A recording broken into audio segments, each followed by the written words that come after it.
back to Stream Phuckers with some more Dark Souls 2. What the fuck did we do last time? Let me go look at the bonfire real quick. I forget what we were doing. Oh wait, we cleared through the Shrine of Amana. Yeah. We actually did a lot last episode. We beat Rotten, we beat Freya, we beat some side bosses, we went through the Shrine of Amana. We did a lot. I am joined, at least for a little while tonight, by my good friend Dyson, the Macho Miracle. And we're just gonna shoot the shit for a little bit and continue on with the adventure of Mr. 100%, because that's what I named this guy. Hell yeah. And Dyson's going to pick up some tips. Yeah, I sure will. Because, as has been mentioned in some video... Have we mentioned that in videos? Mentioned what? Me and you doing the Souls games? I don't think we have, actually. Well, I guess we're going to mention it now. Me and Dyson plan to run through all the Souls games together. Yeah. We're going to, I think, do them in chronological order? Yes. Or like the order they came out. Yes. Okay, so we're going to start with Demon Souls, which I'm going to have to bring my PS3 over for. Then go to Dark Souls 1, and then for 2, Bloodborne, and 3, we're going to play together online, co-op style. Oh yeah. Because those games actually make it easy to do that. Yeah, which is very nice of them. Yes. Although I'm still upset at how they do that in 3 because of the fucking shit that you can give your friends items, and you can be summoned no matter what your level is. Oh, right, right. Because that's my biggest gripe, because as I've mentioned multiple times at this point, I look at these games from the viewpoint of an invader, because that's what I stick around in these games for. Because you can only play the fucking PvE aspect of it so many times before you're just like, I know everything that exists. So, after a while it just tends to get boring. But, like, PvP in Dark Souls 2, I still like it. PvP in Dark Souls 1, love it. PvP in Demon Souls, it's weird, but it's still fun. Bloodborne PvP, when it exists, is good, but it basically doesn't exist. But Dark Souls 3, it's just... I'm sure you've heard me rant about this before, but I'll go ahead and do it again. You get prioritized into a world with multiple people already. You have 30% less HP than the host does. You have half his heals. You, what am I thinking? Host can summon in their friends and then just have their friends drop them endgame items to use immediately, like the Hornet Ring, for example, which, if you don't know what that does, that increases your critical damage by like 20 or 30%.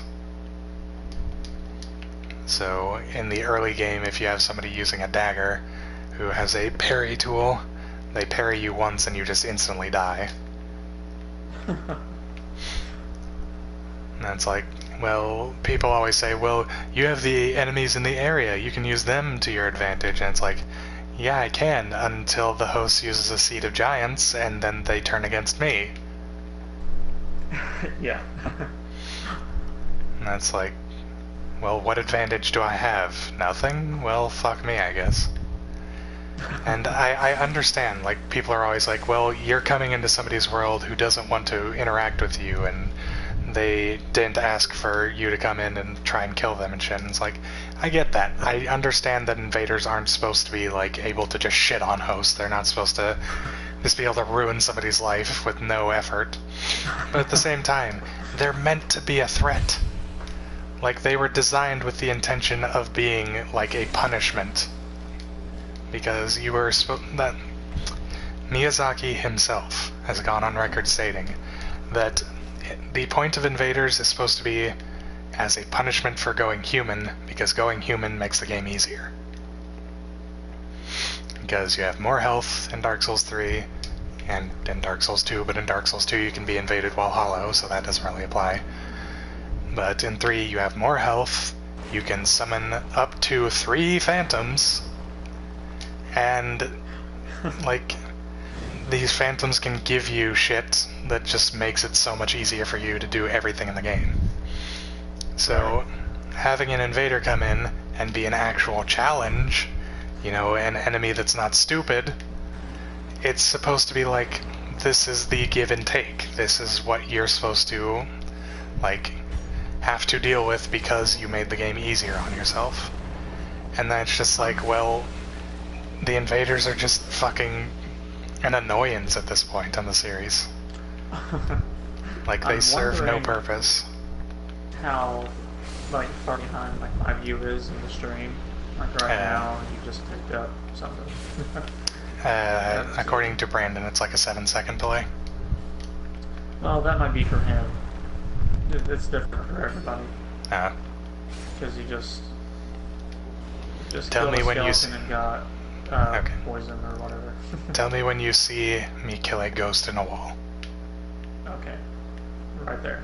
Okay, that's the delay then. That's probably like 7 seconds or so.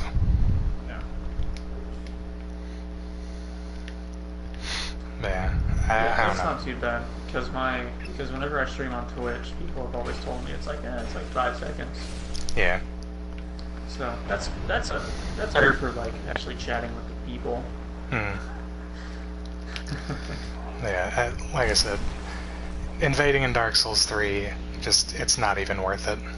Yeah, shenanigans. Sounds Which like. part of the shitty part is, the Blade of the Dark Moons, and by extension Blue Sentinels, to get all of the achievements in the game, you either have to go through and complete all of their Covenant stuff, which, for some people, as I've once again mentioned frequently because it annoys the shit out of me, some people are still broken and can't be summoned, and I am one of those, unfortunately. If you can't get the things through online interactions, the only way you can get them is by farming probably the lowest drop rate item in the entire game. Oh god. Because it only drops from Silver Knights. Because farming is it can be fun, but it's not fun in when your situation it sounds not fun. No, because to give you an idea, you have to get 30 of them to get to max rank. Yeah. Oh god. And the drop rate's probably like 0.1% or something crazy like that. The drop rate that has been figured out by people, and this is using the maximum item find possible, is 1 in 50. Oh boy. And the place where you go to farm them, which is like the only place that they are available, there's 2 that are easily accessible. So you kill 2 and you maybe get 1 if you're lucky. And you have to do that well, actually no, you have to kill 50 of them and you might get lucky to get 1. Which means you have to kill roughly 600 of them at an average to be able to get the things you need to get to max rank. And that's just average. Oh boy. Yeah, that's not including if you get shit luck. Right. And which that is tends to be the case for me and other people that I know. So. But it's like, and that's, like I said, that's needed to get the, that's needed to get the all achievements. You have to get that miracle out of that Covenant. Did you say fuck to losing a bunch of health or dying? Dying. Dying, okay. Yeah, it's like yeah, it looks like it's like right in between 5 and 7 for me.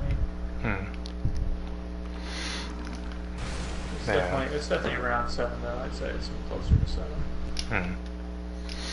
Yeah, that's just one of those things, like, and also another one of the annoying achievements for getting all achievements in Dark Souls 3, you have to get all of the rings.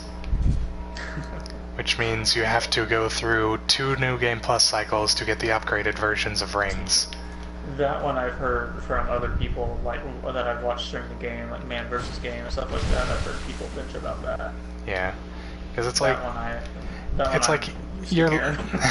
you're literally going through the game 2 more times to pick up copies of rings that you don't even care about using. Right.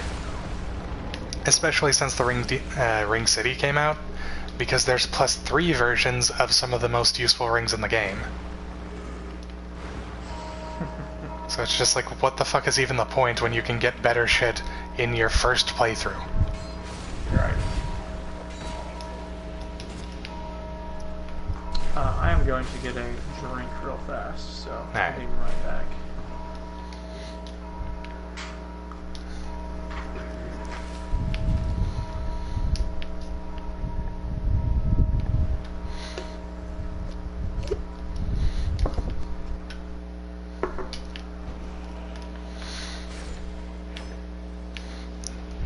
I guess even though this never fucking works, I'll say hello to the people in chat.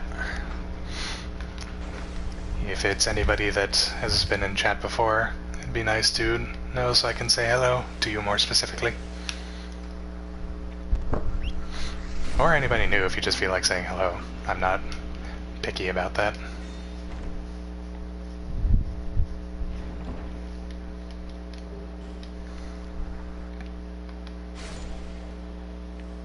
God, those ghosts do not have as much HP as I thought they did.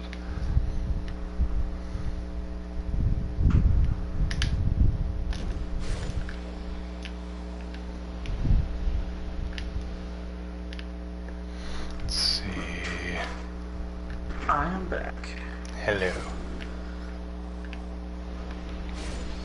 Got 2 watching right now. I'm probably one of them. Yeah, I actually just now realized that because I was saying like, oh, you know, the people in chat, say hello if you're somebody who's been here before so I can say hi to you, and that's like, wait, one of those is Tyson.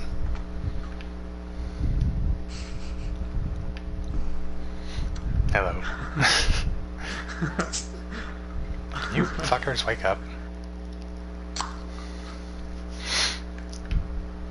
Yeah, it's kind of sad that we already have 1 solid viewer, and the stream's been going for 12 minutes, and we got like basically no views at all for the entire Titanfall. That's something I hate about my name in these kinds of streams on PlayStation it goes 4. a little bit too far. It goes to Macho America. Yeah.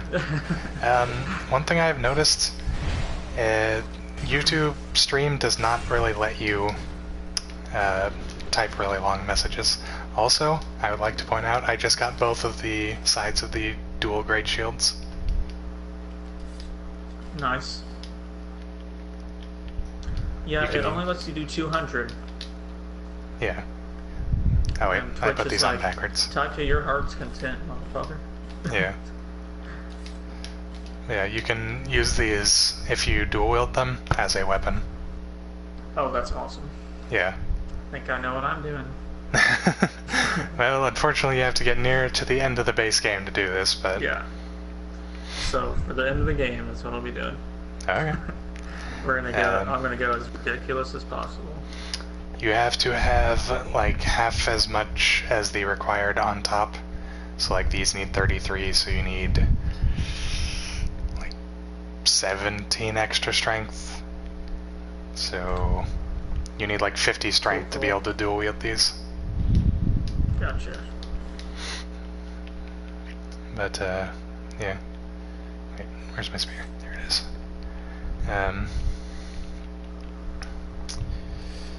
What the fuck was I saying? I forgot. Oh, right, they actually brought in something similar to that in the Ring City DLC. There's the giant door shields. Which is a pretty popular, like, troll weapon, basically. Because it has, like, super good defense, and it can attack while blocking, and it has the weapon art on it's like a bunker down kind of thing.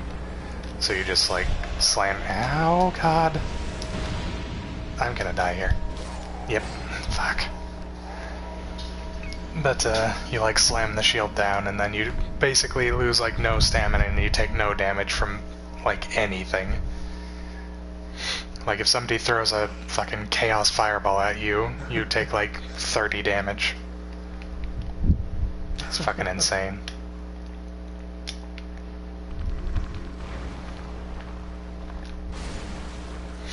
Yeah.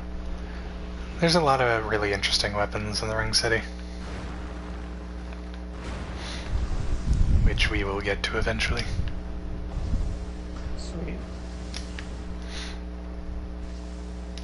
I'm trying to think what my favorite one is. I'm so freaking excited for Destiny 2. Yeah. So weird it comes out on Wednesday though.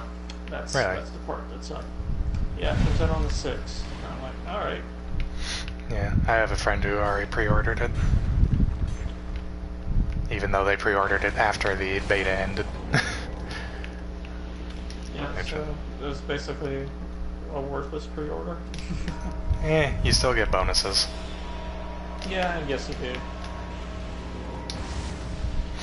But yeah, well, they're not really interested in like PvP stuff anyway. Right. So. Yeah, that's what it mostly was. Because it was the same track and the same story mission, so it was like, yeah. The only thing that's going to be different is if I play Crucible. Yeah. So.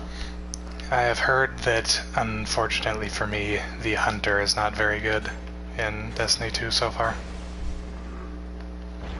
I really actually like the Titan in the second one. Titan is apparently like one of the best. Because because he has his super basically turns him into Captain America, and that's fucking awesome. Yeah. So. Well, which one? I've only seen the one where he gets like the slam thing that he used to have, but he can walk around and do it repeatedly. Void power. So okay, I haven't seen that one. If you hold it down, he does the bubble shield. Hmm. But if you just press it, then he pulls up a shield like Captain America, and you can throw it and slam Ooh, it. interesting. Stuff like that. So, yeah, don't hold it down. Because it's just straight up just bubble shield from the first game. And it's like, yeah. His like regular shield though, his like ability shield, I have heard amazing things about it. Oh yeah, the just random ability I'll get where you can put up the shield. So you peek over it, and you can shoot, and then when you go back down below it, it reloads your gun instantly. I didn't know that part actually. Yeah, when you stop aiming, you go behind the shield and you reload your gun instantly. Then you aim again, you pop over it, and start shooting. So. Yeah, I didn't even know that much. I just heard that it's a shield for one thing, so it's good for just like crowd control kind of shit. Yep. But then also, if an enemy walks through it, it like takes them down to red instantly. Yeah. It does quite a bit of damage, except for the bosses. It doesn't really do much to them. Well, yeah, but I was meaning like PvP wise. Yeah. Oh, PvP. Yeah, it does a lot in PvP. The Hunter, theirs is the Shade Step. That's their special ability. So, which I like. I always like Shade Step. Like, oh shit, a grenade, and I do that. Yeah. And then the Warlock has a fucking heal now, and also has Blink. Yeah, well, if you can, I think later you can choose which one you want it to be. You can either make it to where it heals or it does extra damage when you're standing inside of it. So. But yeah, when you I've go only to your subclass, you choose that. Yeah, I've only heard shit about the heal just because I don't think there's been a heal before. Right, which I liked. So. But I'll still probably end up being a Hunter again. Yeah. I mean, I like Hunter. Hunter is my favorite one, but so far from what I've heard... Oh god, I just got backstabbed. No, I think Titan will be the new meta. And, oh, definitely. Well, it's already kind of the meta, but it's also the one joked about the most in Destiny 1. Like, oh, you're a Titan? Ha, you suck. They're good for raids, though. Yeah, I mean, they're necessary for raids. Yeah, all three of them are, really. I mean, you could live without, like, a Warlock. Yeah. But, like, the Hunter with the shadow bow thing. Yeah, the shadow shot, yeah. Like, that's necessary for, like, Hell boss... Yeah. Oh, damn it! That guy. Oh wait, he's still alive. The best warlock to have in a raid is like the solar one where they can resurrect. Yeah. So they can go revive you. That's about the most useful warlock can be. But now in Destiny 2, they've made the warlock very useful with that heal and all that good stuff. So that's cool. What did I get? Oh. Why are you laughing at me getting backstabbed? So how many trophies are you missing in this? I'm currently missing 6. 6 of them? Awesome. I'm missing the one for getting Steady Hand Macduff's equipment. I'm missing all gestures, and I'm missing every one of the all magics. Yeah. Which actually in this version includes DLC, which means I have to get all the DLC ones as well. Damn. In the regular version, it didn't include DLC, but now it does. And the stream is fluctuating from 1 to 3 viewers like fucking crazy right now. Yeah, that tends to happen. Yeah. At least for me. I don't know about you. You probably get more views than I do. If it's on Twitch, I get better views. It seems like. Yeah. But I get one YouTube stream, which was that Battlefield stream. Okay, a lot of viewers. you'll see in a minute. That guy just fucking threw a lightning bolt at the floor and hit me through the floor.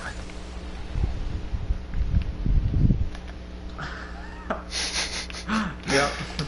What the actual fuck was that?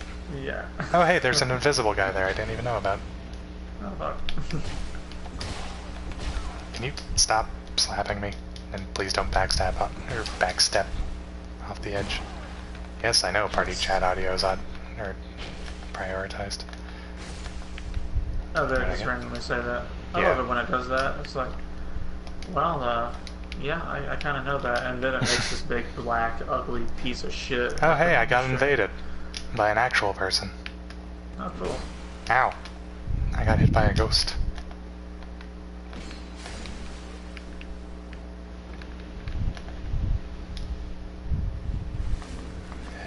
How do I gesture in this game? I always forget. This guy has a rapier. God, I forgot that backsteps actually have iframes in this fucking game. No, you don't. Yeah, in Dark Souls 3, you actually get no iframes on a backstep. Oh boy. Also, I just got 3 comboed.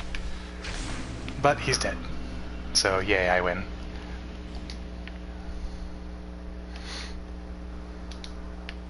Okay. Nice. Alright, I'm gonna rest the bonfire one more time, because I just went back to get durability and shit for my weapon, and then we'll go and fight Velstat, or Velstatit, or however the fuck you pronounce his name. It's got a D and then a T. So it's like Velstatit. I'm just letting all my stuff update while I watch this. Yeah, I kind of figured you were doing something somewhat internet intensive, because your mic, like, crackled a little bit. Yeah, it's, that was whenever I started the other one, because I hadn't unpaused it yet. Yeah. Yeah, I know exactly what you're talking about, because it made you crackle a little bit too. Ah, okay. I was like, oh shit.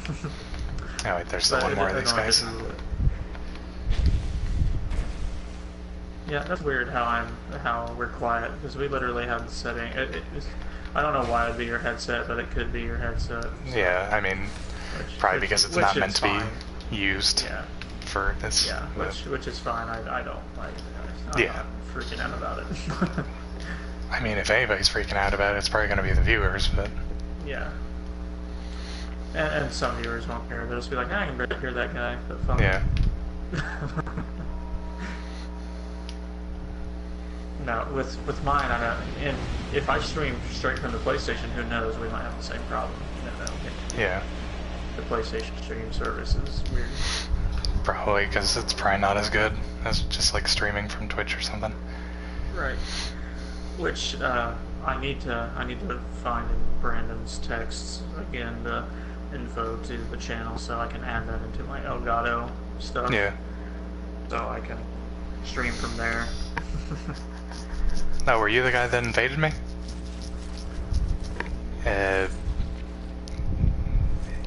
E13 bike life. I don't know how to pronounce your name, I'm sorry. Not sure what it's supposed to be. Something about Bike Life 420. Yes. His logo literally just says Bike Life, so we can just call him that. Okay. Yeah. Were you the one that invaded me, Mr. Bike Life? Yeah, he could either be saying like GG, like he's an actual good guy, or he just really liked your skills from the watching. Which I don't know how, because I didn't do much at all. I wasn't even that good. Well, he thought you did, so that's what counts. Yes. Yeah. Oh god. Damn it. God, that did half my Just fucking take that health. compliment, Jake. Fuck. I looked over at chat and I got killed. It's my own fault, but like, damn. I see that. You want to know a really interesting thing with that guy, though? With the boss? Yes. The spot? What's that? If you wear his helmet into the boss fight with the final boss fight with the DLC 2 boss, he will instantly go into his second phase. Oh wow! Because those two are tied together via lore. Because the final boss of DLC 2 is Raim, and he used to be the king's right hand, I believe it was. And then when the king ended up with Nashandra, which is the queen, Raim was like, "This bitch crazy," and Velstad's like, "Fuck you saying, bitch," and they had a fight, and Raim lost, so Raim was banished from the kingdom. So when he sees Velstad's helmet, he's like, "You motherfucker," and he gets pissed off. I thought that was really interesting. I'm still not sure if you were the one that invaded me or not. Can you confirm that for me? Because I'm definitely not good. Because I don't even know how to do those rolls and shit. But yeah. If you were the guy that I thought, good job to you as well. Because you damn near did kill me. Ah, okay. I mean, everybody has their own unique difficulties with Souls games. It just kind of depends on what you're specifically good with. Because oh god, hello Dragon Rider. The first time I played through Dark Souls 1, I was literally stuck on Ornstein and Smough for a month. Like a full month. I could not kill them for the life of me. So, it really depends. Hey, don't worry, Bike Life. You're not the only one who's bad at these kind of games, mostly just because I haven't played them. Yeah, I mean... I need to go back and beat Bloodborne, because I haven't played a lot of it. Oh, have you not actually finished it yet? I haven't, no.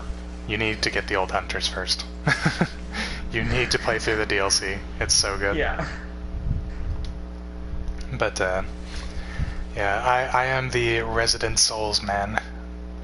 I probably have 6,000 hours across the entire series. Yeah, which when I think about a game that I have the most hours put into, it's probably Paper Mario: The Thousand Gear Door. Yeah. That's probably around 1,000, or it's at least 1,000. See, for Dark Souls 1 alone, only Dark Souls 1, I have 3,000 hours. Jesus. And that's across 3 different systems. I bought the game 3 times. A ton of video games. I have so many fucking video games. You have much more than I do. Oh god, it's a huge But amount. That's why whenever I play another game, I'm like, like how me and Brandon are playing through Skyward Sword right now. It's like I should remember way more than I do, but I don't. Yeah. Because I played the game and beat it, but I'm like, I don't remember most of this. Yeah. That's because other games just push it out of my memory, like good games. Yeah. Bike life, if you weren't here for it, being invaded in this game means that some other player has come into your game's world to try and fight and murder you. If you saw the red guy that showed up and tried to kill me with the rapier, that was an invader. Unless you're just making a joke about Britain never being invaded, which, if you are, good on you. That's a good joke. Even though I don't know if Britain actually has been invaded, so that could be just inaccurate. Yeah, no, they've been in wars, but I don't know if they've been invaded. Well, I know there was like the bombings and stuff in World War II. Yeah, they fought the French. They got bombed in World War II, but I don't think that counts as invaded. I don't know if there was like Britain was actually taken over by any of the Axis powers. Captured. So, oh god. Well, I died. No, it's funny. It's funny to me how I beat this like end game boss 2 tries, and I could have beat him the first try. I wasn't paying attention, and then these little just random enemies fucking shit on me. Well, I was looking at Sonic Forces today because I can't find anywhere to fucking like pre-order the game. I finally found it on Best Buy, and the bonus edition is $40. And I'm like, what the fuck? Wait, what? Yeah, that's $40. That's because they probably realized most of their Sonic games suck ass. So they're like, we'll just cut our losses. I love Sonic to death. Like, Sonic's one of my favorite video game series, even though the games are mostly the time shit. But I still just enjoy Sonic as a character. So yeah, I play quite a bit. So I'm gonna get Sonic Forces just because it'll be something different. I don't think I've played a Sonic game since like randomly playing one of the original ones on like NES. Yeah, that's I think the one I played the most was Sonic Colors, probably. Isn't that supposed to be one of the like best ones? It's the one. It's I couldn't tell if it's a good game or not, but it's out of the series, it's a popular one. Yeah. Yeah. It's definitely one of the most out of the 3D ones. I'd say it's probably the one that people are like, "Oh, this isn't actually a good game." So compared to the other 3D games. Yeah. Of Sonic. Like Sonic 06, of course, is like it's just like what the fuck? Oh shit! I forgot. I haven't actually done Belfry Gargoyles. I guess we need to go do that. I have Sonic DX and DX2 on my GameCube, and those are fucking. Oh no! Wait. I played Sonic Adventure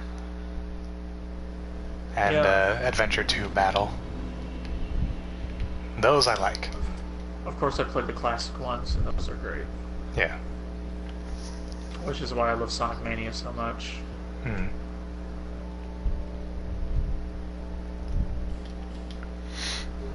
Get another spell slot. Let's see, what do I want?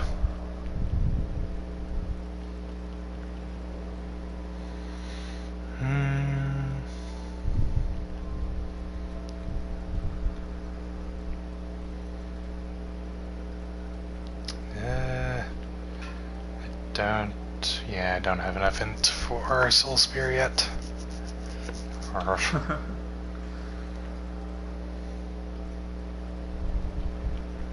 I can use Soul Greatsword. It's pretty cool. There's a hex in the first DLC that is a dark version of Soul Greatsword, but it also has a projectile, so it's just a straight upgrade in all ways. Nice. I think out of all the games that have like the area where you can go level yourself up, I really like Dark Souls 2. I personally, and this is just because I come from the original games, I dislike... Well, actually, this... Dark Souls 1 is the unique one, I guess. I like how Dark Souls 1 did it more than the other ones, because in Dark Souls 1 you could just level up at any bonfire. You didn't always have to come back to a base to level up.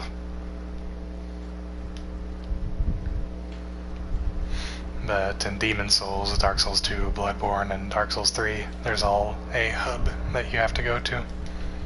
Right. Which, I mean, like, Dark Souls 1 also had a hub, but it wasn't just for leveling up, it was more just for congregating your NPCs.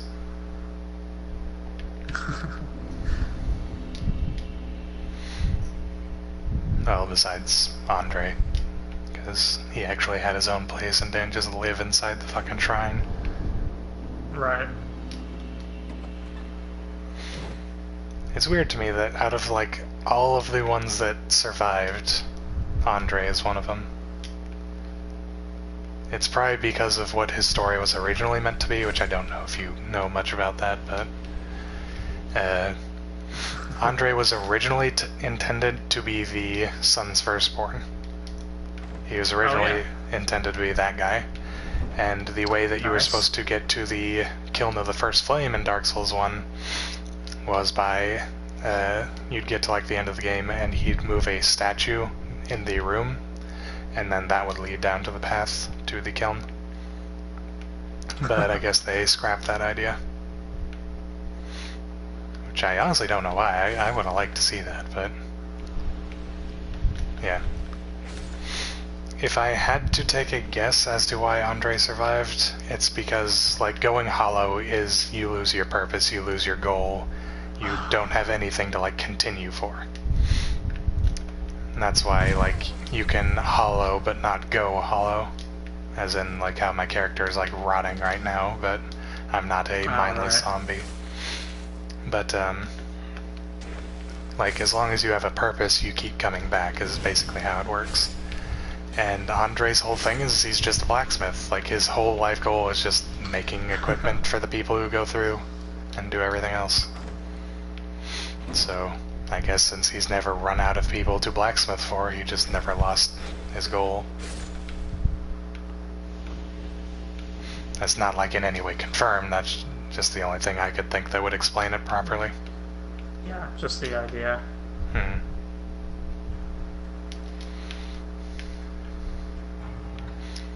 Yeah. I don't know. I really like what they did with Sigurd, though. Oh, yeah. Or, not Sigurd, Sigurd? I always get the two confused. I think it's Sigurd in Dark Souls 3. And then it was Sigmar in Dark Souls 1. But, yeah, if you do Sigurd's, like, entire questline in Dark Souls 3, it's really interesting, actually. Do you, like, really care about spoilers at all or anything? No, that's fine with me.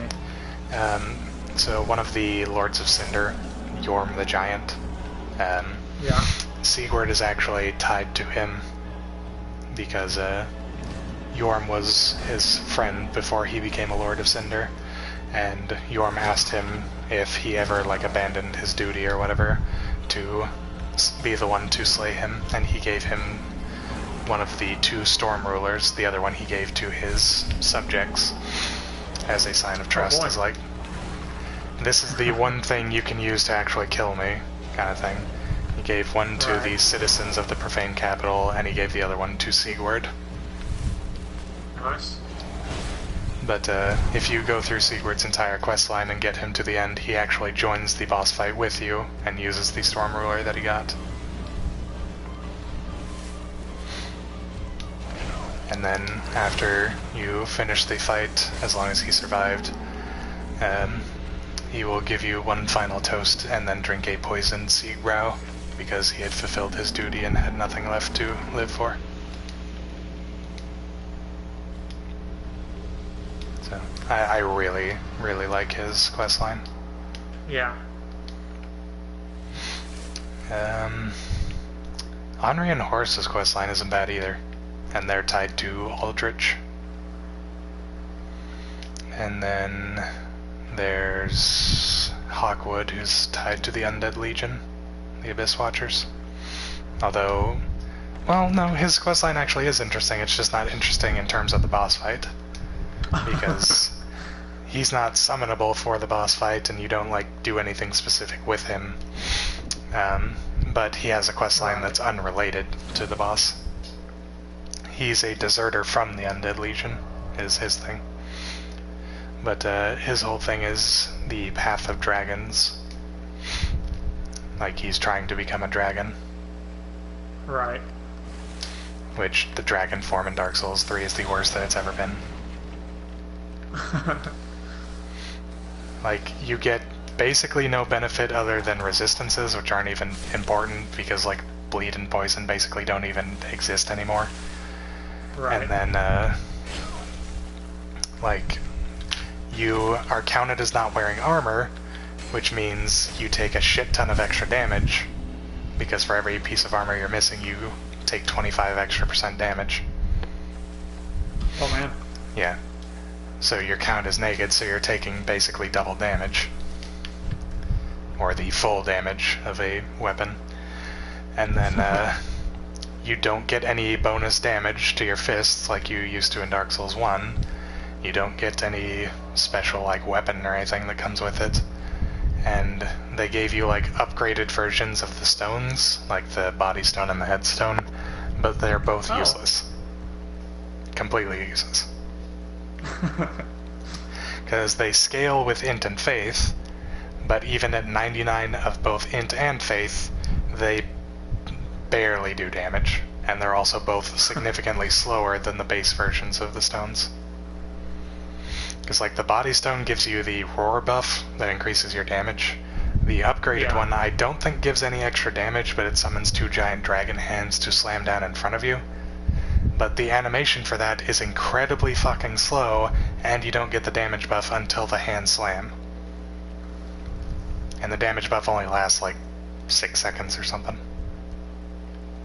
Oh man. So it's like the upgrade versions are just trash. Right, yeah, it doesn't sound too fun to me. So it's like Dragon 4 in Dark Souls 3 is just useless. And there's not even a covenant, you can't even upgrade them like in the previous games. It's not even a covenant anymore. Which makes me sad, because I always liked being a dragon, bro. Because the Dark Souls 1 dragon was one of the best. Like, the one in Dark Souls 2 is still pretty good because of the fact that you, when you use the body stone, you get a full set of armor. And it's one of the best armor sets in the game because it's really lightweight and also has really good defense. And then when you get max rank, you get one of the dragon weapons, and it's also a very good weapon. And it has no scaling, so you can infuse it with raw and then just get a shit ton of extra damage out of it. But, like the Dark Souls 1 dragon, you turn into an actual dragon. You still get the roar and the fire breath if you use the stones. But you got a defense boost, so it made up for your not wearing armor. And your bare-handed damage went fucking through the roof. Because I remember doing one playthrough where I specifically went out of my way to get the Dragon Covenant as soon as possible. And by the time I got that and then like went back through to like the Darkroot Garden area, I was able to one-shot like all of the basic enemies with my fist. Nice. Like each punch was doing like almost 400 damage. It's like, they couldn't have just done that for Dark Souls 3, or like, even if it wasn't that intense, just like something to make it worthwhile. Right. Dark Souls 3 is just the land of disappointment in the Souls games. The PvP, or the PvE isn't that great. The PvP is garbage. It's just like, Covenants aren't that great, and a lot of them are fucking broken as shit. It's just so many things that could have been done so much better. I wonder if urine works on these things. Do it.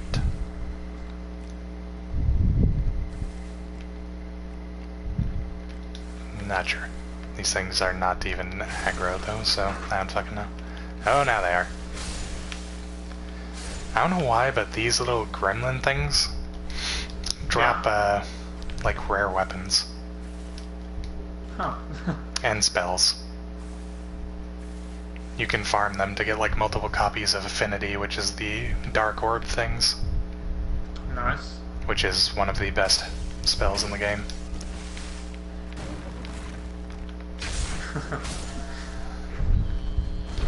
You can also get, like, Black Knight weapons and shit like that. Are they pretty good, the Black Knight weapons? Yeah, Black Knight weapons are always good. In this game, they actually do fire, which is... makes sense lore-wise because of how the Black Knights came about, but it's just something that hasn't transferred over to any of the other games. Right. Also, I didn't think I completed Lucatiel's quest, but apparently I did. So, I just got Lucatiel's set.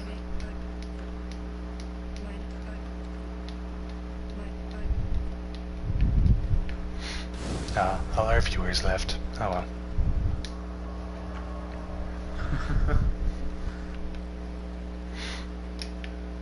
It's probably because I'm shit-talking Dark Souls 3. Yeah. Because it's a bad game. Yeah, they're not taking too kindly to that.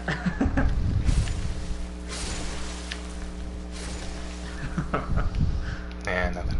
Like, how dare you? How dare you insult my favorite game in the series, Yeah. even though it's arguably the worst.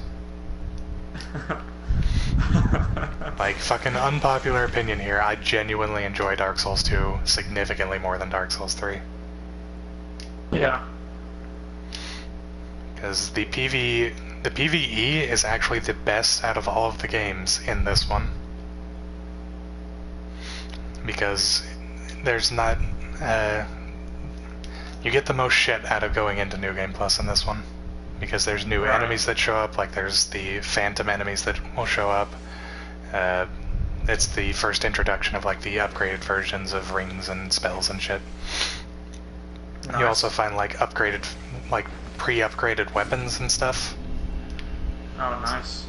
So it's like everything about going into New Game Plus in Dark Souls 2 is actually a benefit and not just making the enemies have more health. Because that's really what it feels like in the other games. Right. Especially Dark Souls 3. But yeah, like I'm glad that I'm doing the 100% on this game just because New Game Plus is actually interesting.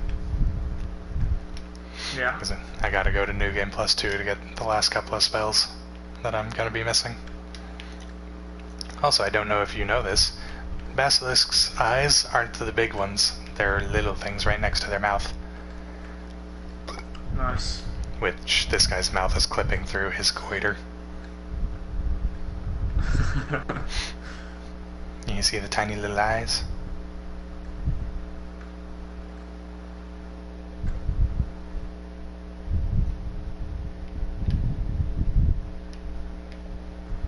You see him? Yes, I do. Okay. Wanted to make sure. Yeah. Yeah, I saw him. Yeah, that's something I actually didn't figure out until like after Dark Souls 2. Like I didn't know that through like my entire time playing Dark Souls 1. Because I never took time to look that close at the basilisks.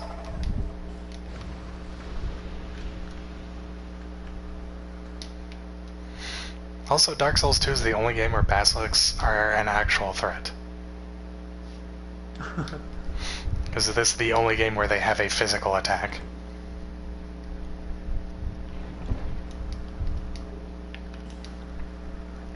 There's a lot of shit that Dark Souls 2 did that a lot of people just do not give credit to. Like, yes, this game has its flaws, every game does, but like, there were a lot of really good things implemented in Dark Souls 2 that just didn't show up anywhere else. Oh god! I forgot where that guy spawned. But like the dual wielding that's in Dark Souls 2, it's non-existent in 3, and that was like the selling point of Dark Souls 2. That is like one of the most interesting, most fun things in this entire game is dual wielding. And you know how they brought it back in Dark Souls 3? There are very specific weapons that make mention to Dark Souls 2 that when you two-hand them, you take out a second one. That is the only way you can dual wield in Dark Souls 3. Doesn't sound the most fun.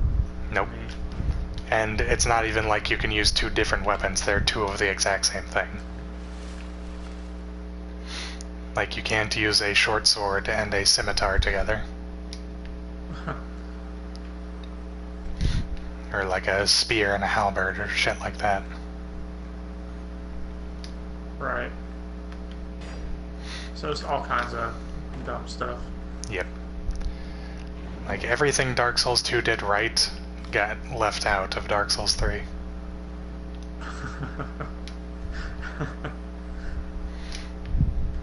It's just sad, man.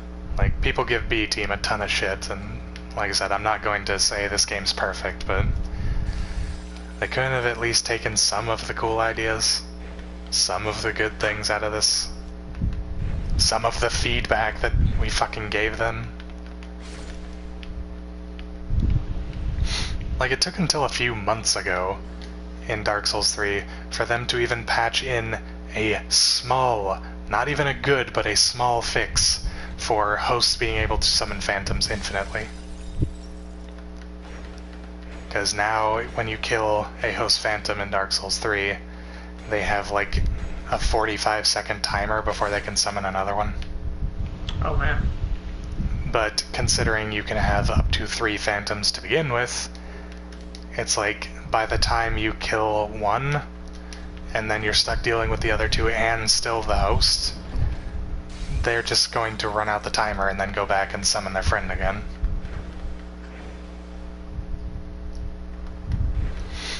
It's like, if you made it to where they couldn't summon a new phantom at all, then yeah, that would be a good fix. Right. But that's not how it works. Actually, if I'm correct, that's how it works in Dark Souls 2. I'm pretty sure. I might be wrong, but I think that's how it works in Dark Souls 2. And one of the other things in Dark Souls 2 that I wish they would have brought over in terms of that is, when an invader shows up, your phantoms can't use Estus anymore. So it's like you get invaded and now your phantoms just are... no more Estus, huh? Yeah, until the invader is dead. Which makes it more fair because the invader can't use Estus at all. Yeah. So it's like you're putting the other summons on the same term as the invader, so at least that's a more fair fight, even if it's still going to be a gank situation. Right. It's like I said, man, there's just so much shit that Dark Souls 2 did right that just didn't get brought back for no good reason. Basically just because, Dark Souls 2, that's the worst one in the series. Well, not anymore, it's not. May have been at the time, but that time has passed.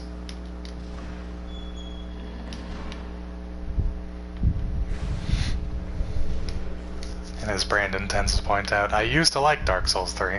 I really did, I used to like it, but it's just gotten to the point where all of the bullshit that you have to deal with, I cannot stand it anymore. Can't stand anymore, yeah.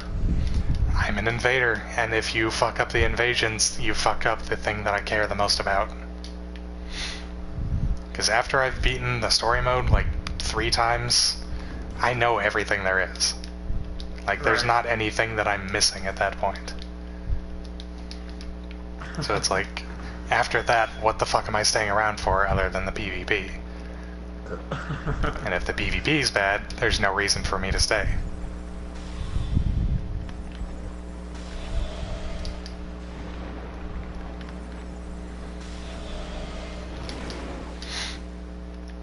And like I said, I understand the viewpoint of people who get invaded and don't want to.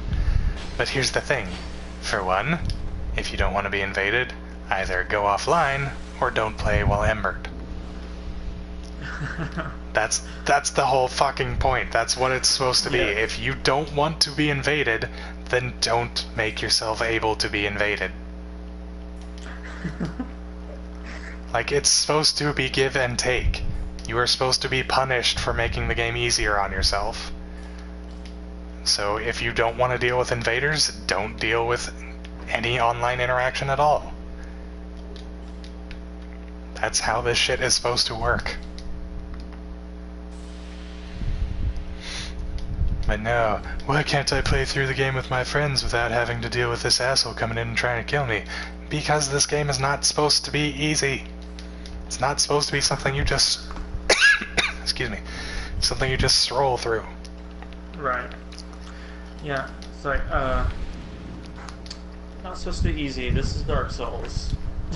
Like, I've played through all the Dark Souls, and I'm not going to be one of those guys that says, oh, Dark Souls is so easy, because I understand, like, for people, it is not. There are people who have trouble with these games, and I understand that, because I had trouble too when I started. Like I said, it took me a fucking month to beat Ornstein and Smough. But, right. like, just because they're not, like, super hard in general, doesn't mean that they're not supposed to, or doesn't mean that you're just supposed to walk through them. Like, having 3 phantoms and having no level restriction on them just means you can have your friends do everything for you. You have to put in 0 effort. You don't even have to go through the game to get your fucking items, you can just have them give them to you. And that just takes away the entire point of the fucking game, because it's like, what's the point of making this character and progressing all the way through the game to get this one item that you want to use for this build if you can just have somebody, like, as soon as you get into Lothric, summon them in and drop you full set of fucking, oh, what's his name? Lapse armor from the Ring City DLC, give you fucking Gale's Greatsword, give you, like, Hornet Ring, give you the upgraded versions of all of the rings from the Ring City. And that's just right. like, you don't have to do anything at that point. Like, there are games that are designed for people to do that, but Dark Souls is not one. Dark Souls is designed with the idea that you're supposed to play through it and experience it. Yeah, as a game, and a hard game at that. I mean, like I said, it doesn't have to be experienced as a hard game. You don't need to suffer through every moment of it. But at the same time, like, there's supposed to be challenge. There's supposed to be something to make it, like, exciting when you beat a boss. Like, what is exciting about, like, just walking through enemies without having any issue whatsoever?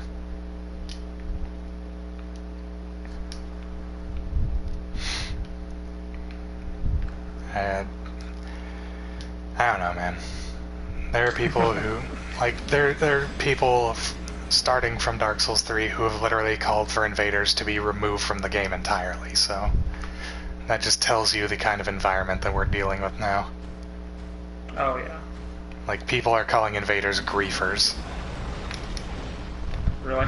Yes. There's an entire sect of people now who consider being invaded as griefing.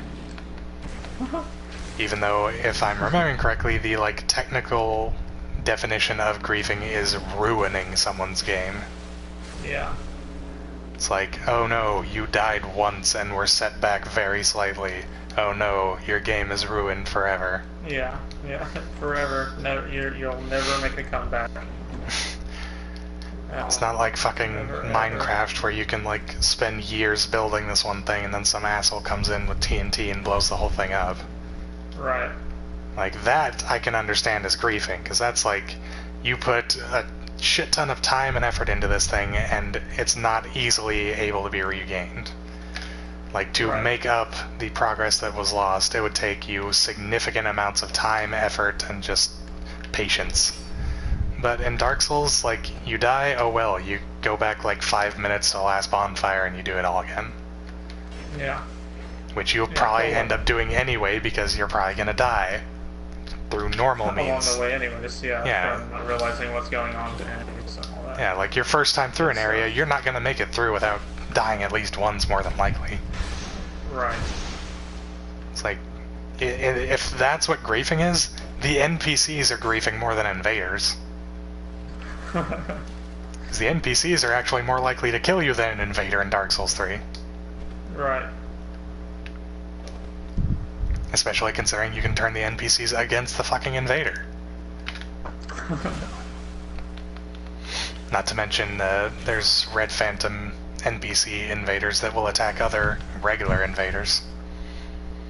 Like, in the Crucifixion Woods, in the swamp area before you get down into the, like, poison area. There's an NPC invader called Yellowfinger Hazel. And she will attack anybody who invades. Like, whether it's a, one of the Wolf Covenant guys, who are, like, area defenders for that area, or if it's a red invader, like Rosaria's Fingers, she will attack any humanoid character. Or I guess, like, any human-controlled character. Right. It's like, you don't even have to use a seed to make that shit happen. You just have to fucking be in the area. I know, because I've used her to fucking get rid of invaders when I didn't feel like dealing with them. Right.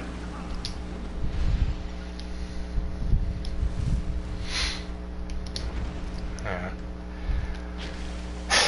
I don't know. I've bitched enough. That's... You're gonna hear plenty more of this when we actually get to Dark Souls 3, so... Right. I never fucking remember where where Do you plan on streaming any of that at all? Like, before we get to it? Yeah. No, not at all. I literally do not even have it installed. I am fucking done with that shit. Not until you can, actually do something with the game, right? Well, not until I can do something that won't make me angry. Right. Like, just let me invade, game. Just let me have fun. Yeah. Let me do the things that I enjoy. Yeah. I mean, that's kind of how I feel with For Honor right now, because they just introduced the ranked tournament, like the duel thing. And they still have not put in the parry changes yet, so I can't play how I like to play and actually win in the tournaments. Because I that sounds extremely fun. I think I mentioned before, but well, I probably actually haven't. It's probably just something I thought, but there's one guy that I've run into previously that could parry every single one of my attacks. Light attack, heavy attack, zone attack, anything I threw out, he instantly reaction parried it. Guess who I ran into in the semi-finals of the last tournament I did before I said fuck this shit? So yeah? Yep. He parried every single one of my attacks. And because they haven't put in the parry changes yet, you get a heavy attack off of a parry, no matter what it is. If it's a light parry or a heavy parry, because a heavy parry, even though that's supposed to give you less, still gives you a guard break right now, and a guard break gives you a heavy. That's crazy. So every time he parried me, I lost like a fifth of my health, so it's like, I'm just not allowed to attack. Yeah. It's like, I'll have to try and have this guy fall off of a cliff without attacking him to win. Except there wasn't any cliffs in that area. That's fun. Like, there were geysers, but I also just hate doing that, because, like, the reason I play For Honor is because I like the combat. So, like, I'm fine if somebody wants to do the, like, ledge kills and shit, it's part of the game. But it still annoys me just because, like, I want to actually fight. I want to experience this combat. I want to experience, like, the back and forth. And you're just not letting me do that.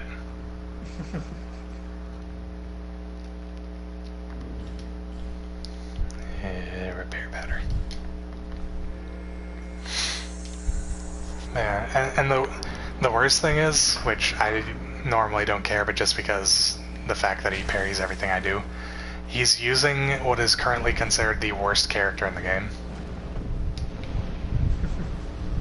Which one's that one? Kensei. The big samurai with the giant katana. Yep. Yeah, at the moment he is still the worst character in the game. And yet he's the one that he uses and completely fucks me. Even when I'm using characters. He could parry everybody's whatever. Yeah. So. Just because he's able to reaction parry everything. Like, the first time I fought him, I was playing Orochi, which is one of the faster assassins, at least with his top lights. And he parried every single one of my top lights. Like, I think probably the only faster assassin attack than an Orochi top light is like Peacekeeper Zone Attack, which is still fucking broken and I hate it. Because Peacekeeper Zone Attack comes out in less than half a second. Holy crap. If she cancels it. Like, I've parried it twice in my life by pure accident.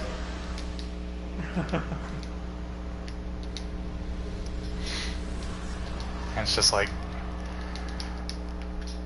I don't know how they haven't fixed that yet. Like, that's just one of those things I don't know how they haven't fixed. Because that's been in the game from the fucking beginning. They only just recently fixed the thing where, if you were in revenge mode and used any sort of shove move, like Lawbringer's push, Warden's shoulder bash, Warlord's headbutt, it would knock the person over. I had to take a drink there. Yeah, just like all that anyone that plays that character does from the videos on YouTube I watch. But they just recently got rid of that finally. But it's just like, it's weird how the issues that people have been complaining about the most and have been in the game the longest are still some of the ones that haven't been fixed yet. Like, they fixed some things that have been like really necessary to fix, but there are others that it's just like, why is this still here? I mean, like, within the first week that the fucking one-shot glitch came out, they had it patched, which was really good. Like, they actively said, like, just, it'd be better if you just didn't play for this week. We're just gonna try and get this out of the game as quick as we can. We're gonna give free champion status after we get it back. Like, they handled it well, but then you look at some of the things that have already existed and have been complained about and are clearly actually broken and not just things people are bitching about because they don't know how to deal with it. It's just like, why is this not fixed? Like, I can understand people bitching about that and like the shoves knocking you over because fucking Warlord in revenge mode, you're dead. That's just it. As soon as you stand up, they'll instantly headbutt you again and then you're on your ass. Yeah. But, like, Peacekeeper Zone Attack, being as fast as it is, it's unparryable unless by accident, and it's damn near unreactable. Like, if you're playing another assassin, you are almost guaranteed going to get hit by that. Because you don't have a solid block state to be able to just leave your guard right. Right.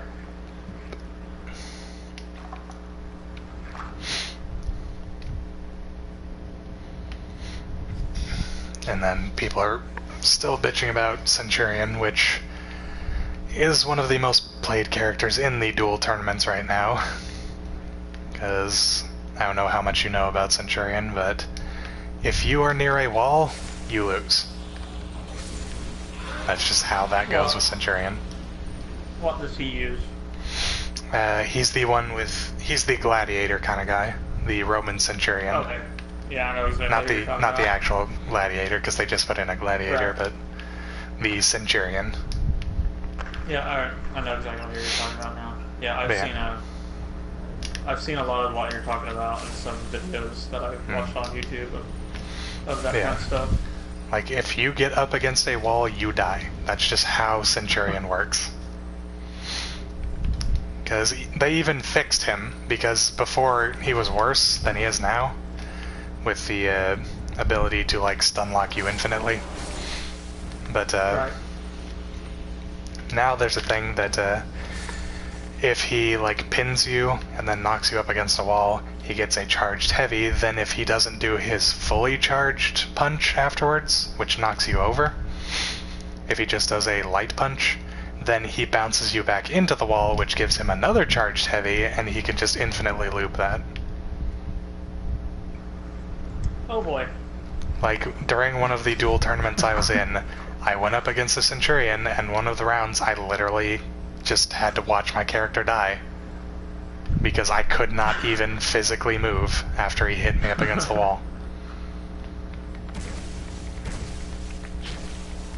Was this the same dragon you killed earlier? Yes, this area is filled with them. Yeah, that's what I thought. Yeah, this is the dragon area. There's also a bunch of them flying around in the air that are just basically assets. Yeah, I saw them all flying around, so... Yeah. If you... Dragon area. Yeah. If you break too many of the dragon's eggs, and then you try and cross the bridge up ahead, they will fly down and break the bridge. Awesome.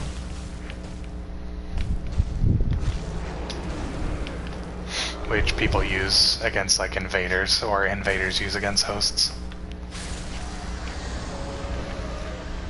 Because as soon as anybody steps on the bridge, if the dragons have been pissed off, then it starts the, like, countdown until the bridge breaks. So if you just camp out on the bridge and, like, fight the person on the bridge, they won't realize, and then the bridge breaks and they both die, but you still get the count for the win. Nice.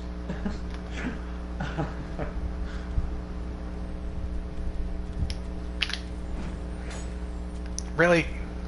God fucking damn it.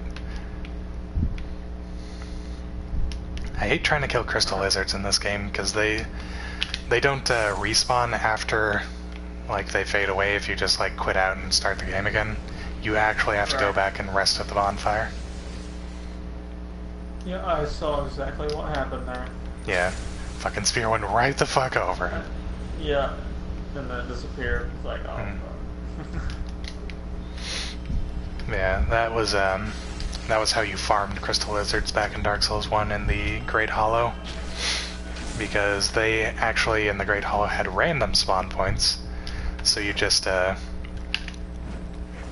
you go to one of these spawn points that you know exists, kill whatever lizard happens to be there, then just quit out of the game and reload, and then another lizard would either be there or not, and then you just quit out and reload until you've killed them all.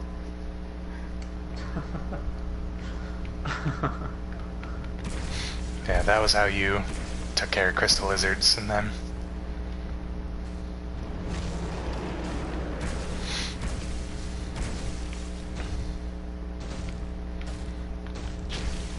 Also, another thing that I would like to give Dark Souls 2 credit for, elemental infusions are actually good.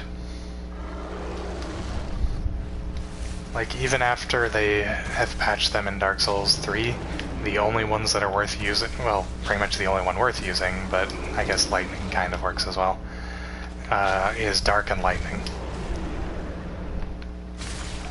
Because those have lower defenses than some of the other ones. Dark being the generally lowest defense that people have, and lowest defense of most shields.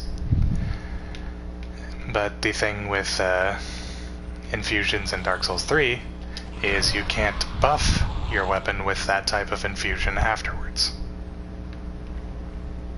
Because in Dark Souls 2, like, I have lightning on this spear. If I equip Lightning Blade, I can still buff the spear with Lightning Blade after that.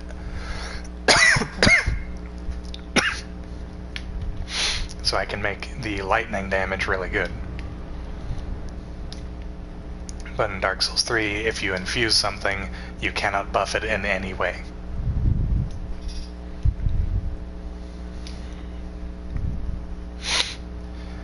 You can also fucking infuse and buff boss weapons in Dark Souls 2, which you can't do in Dark Souls 3.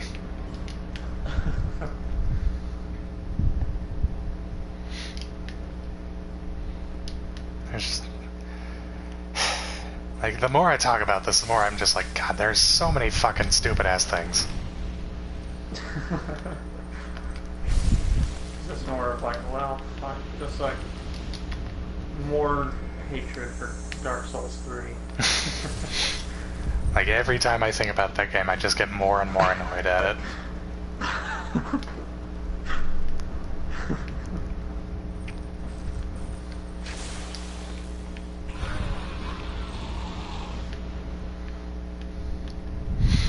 And the sad thing is, I'm pretty sure I've actually put more time into it than I have in Dark Souls 2 so far.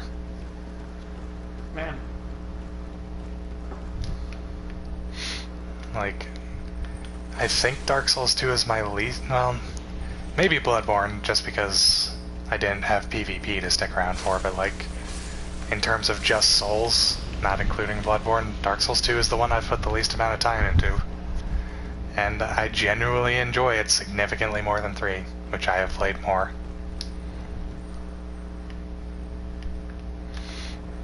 Doesn't really make a lot of sense, man. No, it does not.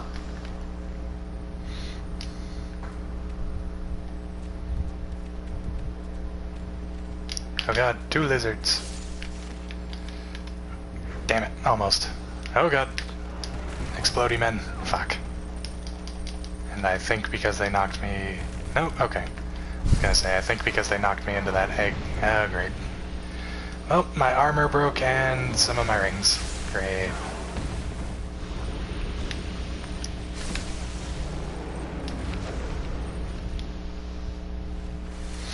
I hate those assholes. They deal way too much damage and they also break your shit. They're like acid guys.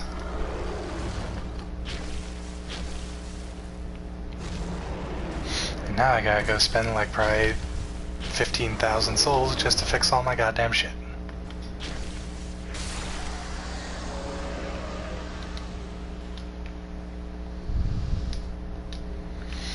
Yeah, at least I got a bolt stone. I need those.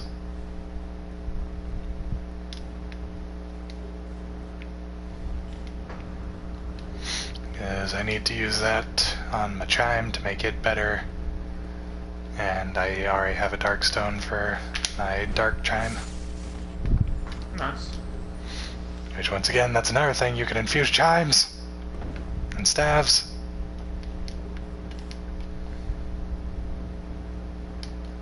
And bows, actually, I think. Yeah, you can infuse bows too. You can infuse everything.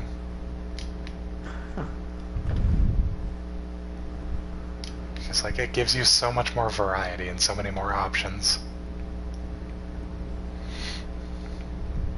It's like, oh, I want to use this weapon, but I've used it a lot. What else can I do with it? Oh, I know, I'll make it fucking dark this time, or this time I'll make it magic and go along with my build. So I can still use a weapon I like, even if it's not designed for the build that I'm using. Alright.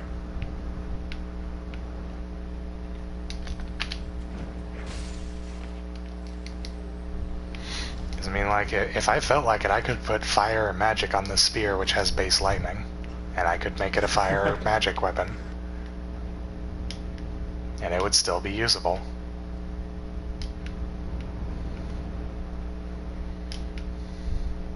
Like, the fucking, Drakeblood Greatsword, one of the few weapons they actually just straight up brought over from Dark Souls 2 into Dark Souls 3. It's fucking useless. Because it has multiple split damage types.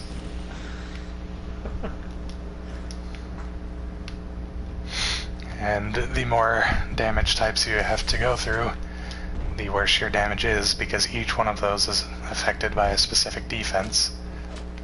So each part of that damage that's getting like reduced by the armor and just base defense that you get for upgrading your stats. Because upgrading health in Dark Souls 3 gives you fire defense, and upgrading your endurance gives you lightning defense. Just like statically.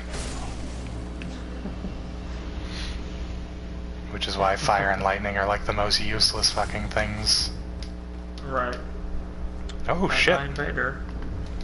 That's an NPC, but also I just got the headpiece. I saw that. Just now. I don't think I've ever gotten this before.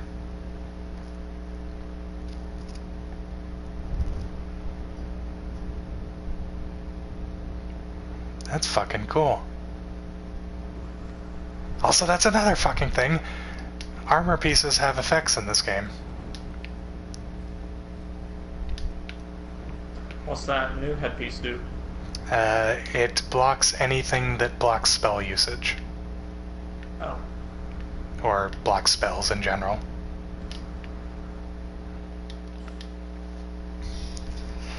So like if somebody's using a faith build and has like a Vow of Silence, which stops all casts in the area, if you swap onto that, then you'll be able to cast again. Nice. But yeah, like all of the pieces of armor I'm currently wearing have an effect. The pants and the chest piece improve my cast speed. The headpiece gives me +1 to faith and int, and also gives me an extra cast of every one of my spells. And then the gauntlets that I'm wearing will randomly do a critical hit.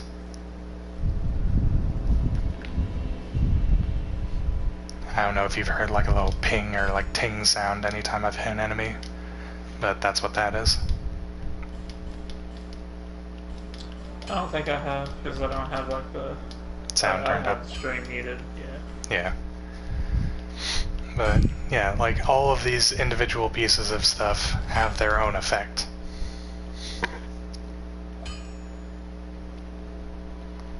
And that's something that they didn't bring over. Which I still don't fucking understand.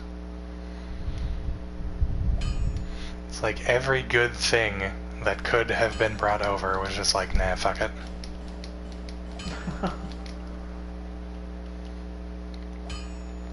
Dark Souls 3 could be so much fucking better than it is.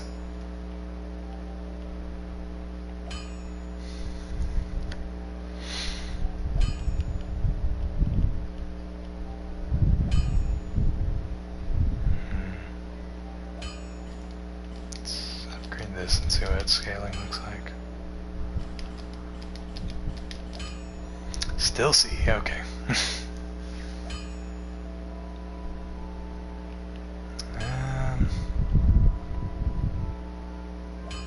I can go ahead and finish upgrading this thing.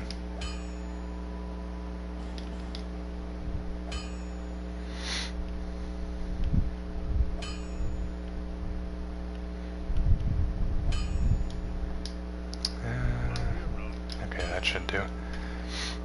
Yeah, like I said before, there's certain weapons that just come like partially upgraded and stuff, and I really wish they would have brought that back, because like in the third DLC, there's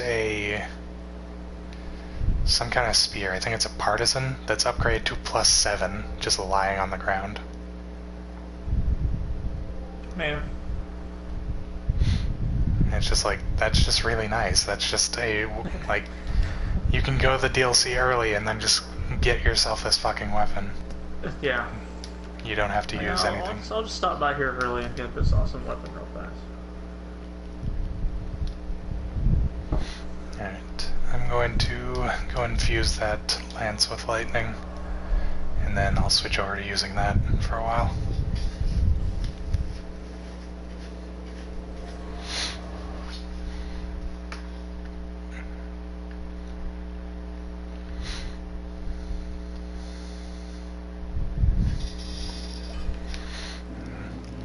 I don't know, have I turned you on to Dark Souls 2 more than 3? Yes, you have. I really like the look of it when we did those pepper challenge videos, so yeah, it looked like a lot of fun to me already. Alright, let's see. So, more physical and the same lightning. Damn. It's just a straight up upgrade, because it also does more critical damage and poise damage. And it weighs the same? Yeah, it weighs the same. The only thing is it's a Twinkling Titanite upgrade, which means it's harder to get it upgraded, but still, it also just looks cool. It looks like a fucking harpoon. The attacks are a bit more weighty, but also go forward.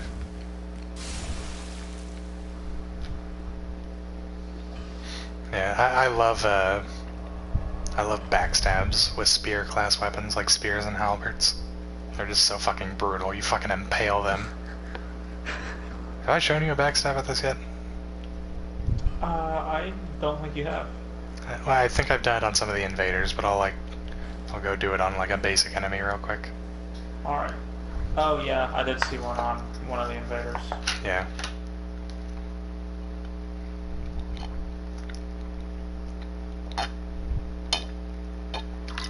I bet that sounds gross.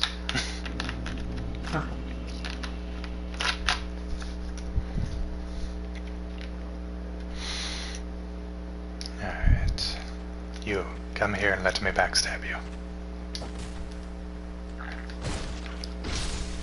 Yeah, you just fucking impale them, lift them up, and then slam them onto the ground. Fucking metal!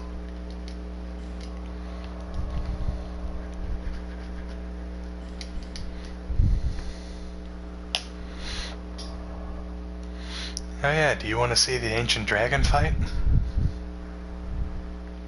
I'm down with that.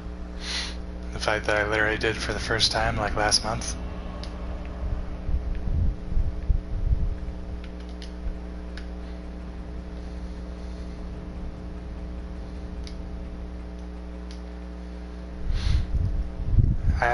I like in a way that they gave you the shortcut in Scholar, but at the same time it kind of eliminates the purpose of going through this area.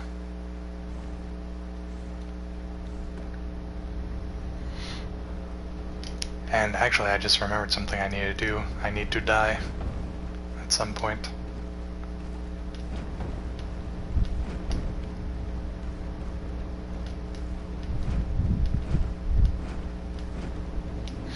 I have to go back to the area that preceded this one and go talk to a certain NPC, but I can't talk to him properly until I'm dead.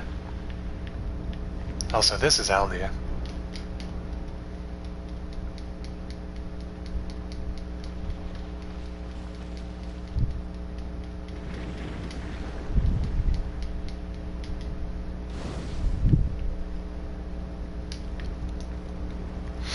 Alright, let's get through this place, let's kill the ancient dragon, and then we'll go from there.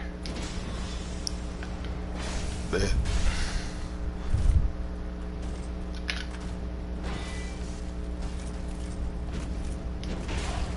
Ow. Yeah, I actually had one of the viewers last night asking about these guys, the big giant guys that I'm fighting.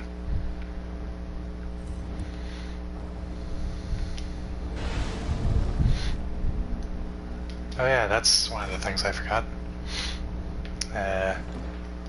The lance running attack. I'll show that to you here in a minute.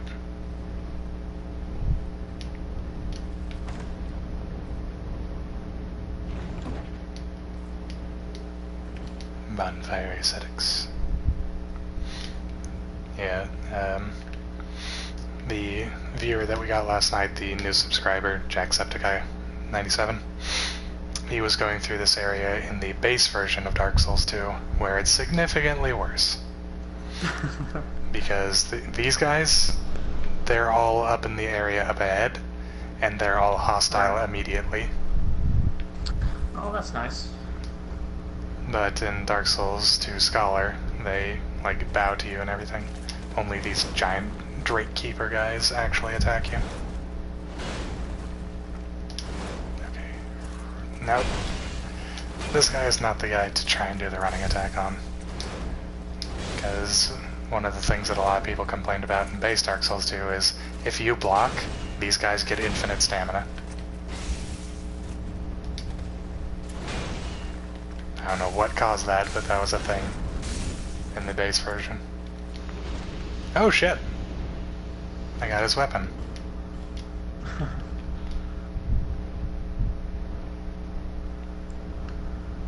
Big one too.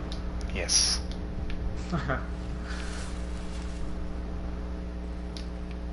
Yeah, like these guys act kind of aggressive, like they'll turn and they'll like lock onto you, but then they stop.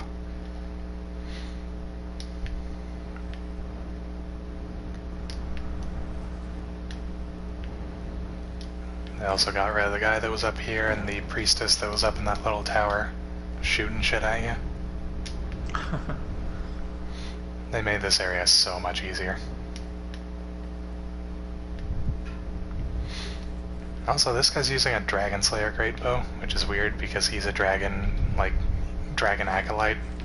So it's weird that he would be using a weapon that's designed to kill, like, his masters.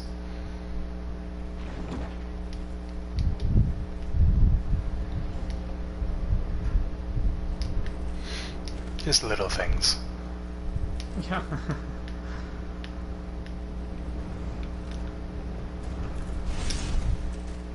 Oh god. Jesus. I don't remember fighting this guy because, goddamn, he is aggressive. I really like their helmets though. They look really good.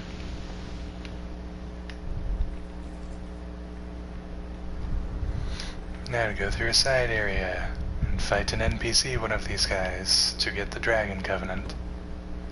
Which is actually fun in this game.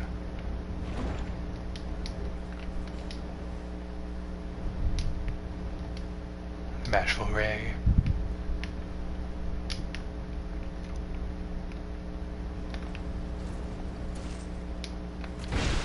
Oh, Jesus. God damn, I didn't know he had a follow-up to... Run away and hide.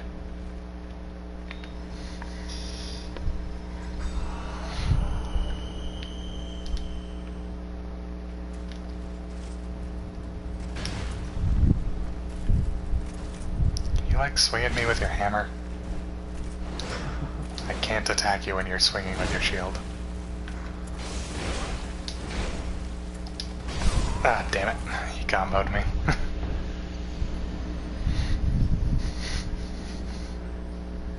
Oh well. I'll get him next time.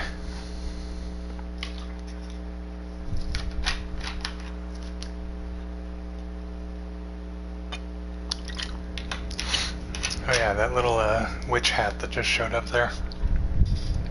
They brought back her and the guy that she is attached to into Dark Souls 3 in the Ring City.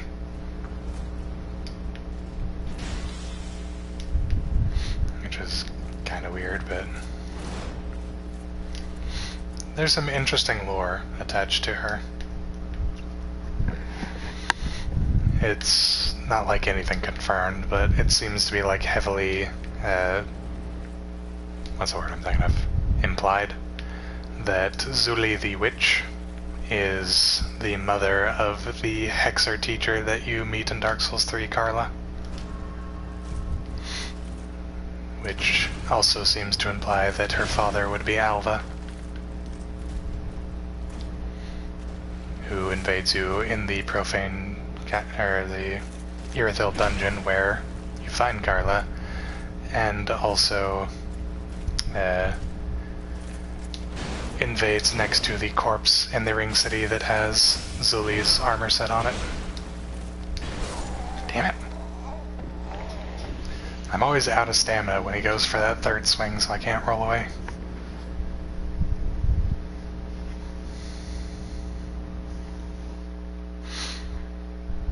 But yeah, the one thing I will give Dark Souls 3, I like its lore.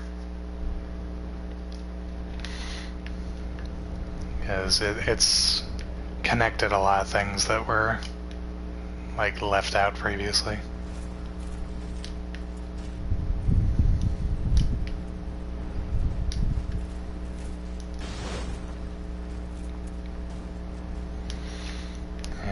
these guys seem to be resistant to lightning, so I'm gonna try throwing some dark at them.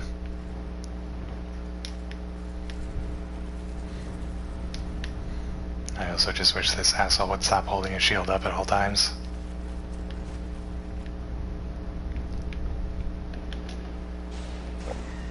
Okay, yes, that's significantly more effective.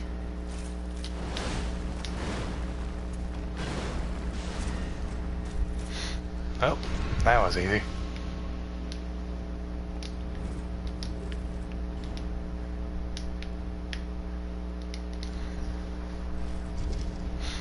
Dyson, are you getting close to passing out? I'm starting to get there, yeah. Just wondering, because you were getting quiet. Yeah, but I'm still watching. Okay. But no, they're definitely getting heavy. Oh, you can leave at any time. Yeah, so I was actually about to say I'll probably get off here pretty soon. Alright, I'll probably go... Well, do you think you can make it until the Ancient Dragon? He's not too far. After I beat this guy, it's just like up a staircase. Okay, yeah, I can wait. I mean, the fight itself is going to last a little while just because he's tanky as shit, but... Right. I can at least watch a little bit of it. Yeah. See the boss and all that good stuff. Because I'm basically going to be doing the same thing the whole time, which is standing between his toes and stabbing him. Because that's how you do that fight if you don't want to die. Right.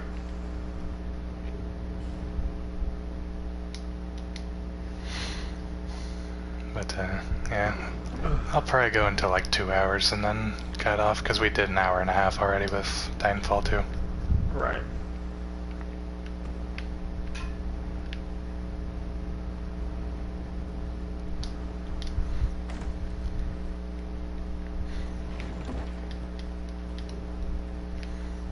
Crystal magic weapon. Okay, now why is this guy, like, aggressive? Is it because I took the egg? I think it's because I took the egg.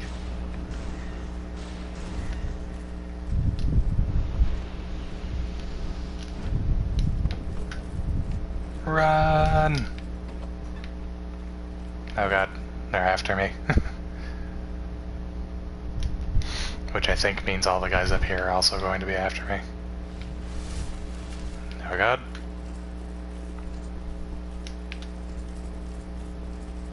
Nope, these ones are not aggressive. Except for the Dragon Covenant guy. With his 2 swords. Oh, wait. Okay, I thought they were getting aggressive, but not quite.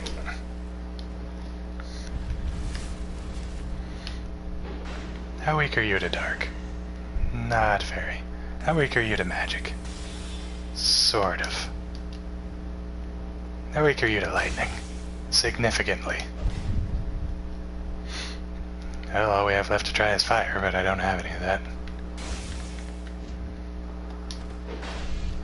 Oh wait, I can do the running attack on this guy, if you are ready to watch. Oh yeah, I'm watching. It's kind of funny. Charge! Hey, vanished, welcome back.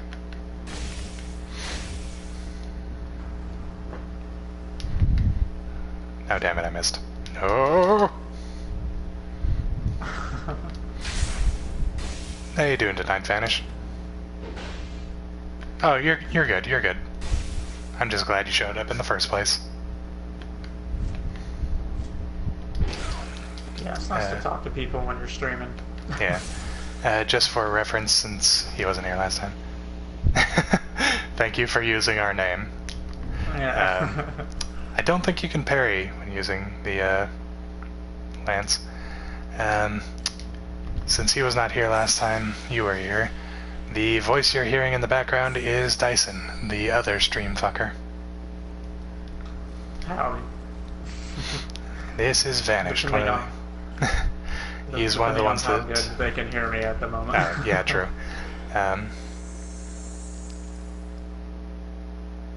Okay.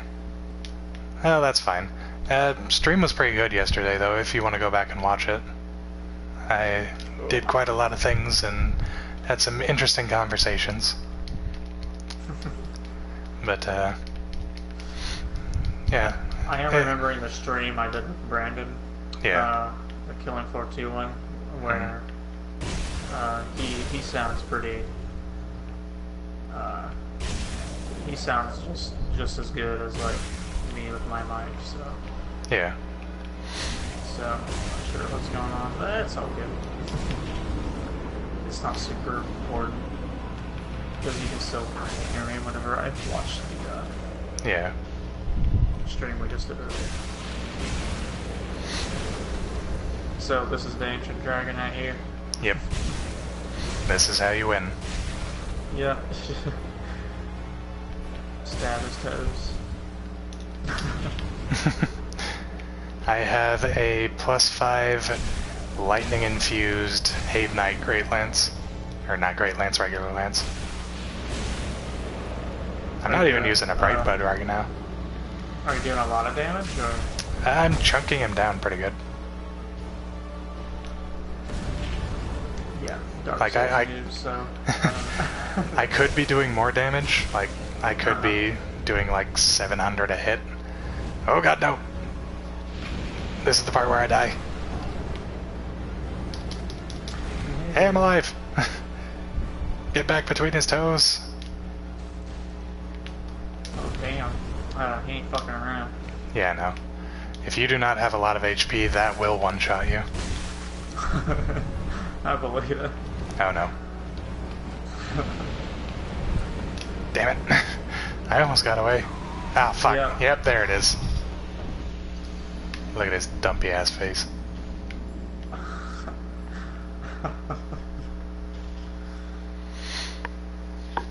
That's not a real dragon, by the way. He was artificially made. Oh boy. Like a gargoyle? Well, he's a dragon, but he's not one of the ancient dragons. The ancient dragons are immortal.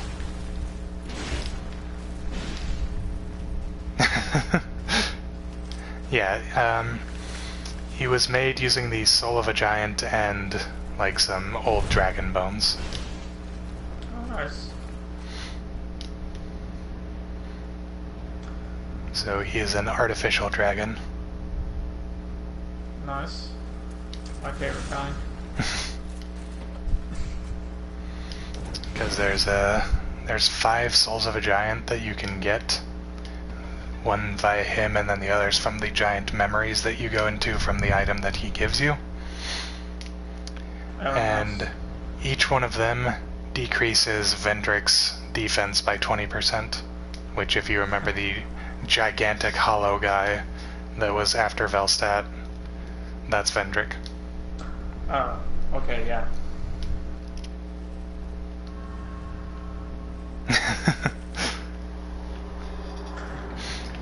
But yeah, to do like full damage to Vendrick, you have to kill this guy and then get the 4 other giant souls out of the memories.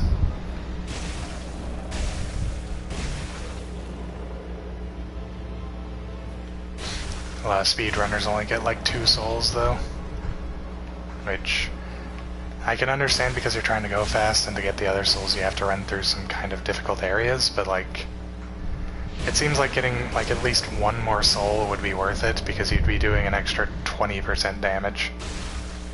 So the Vendrick fight, which takes fucking forever, would go a lot faster. Hey, Jacksepticeye, welcome back. Getting all of the previous guests. Oh no.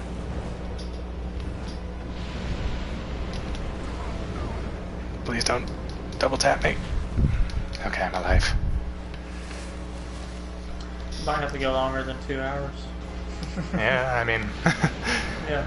I got everybody back in now. It'd be rude to leave.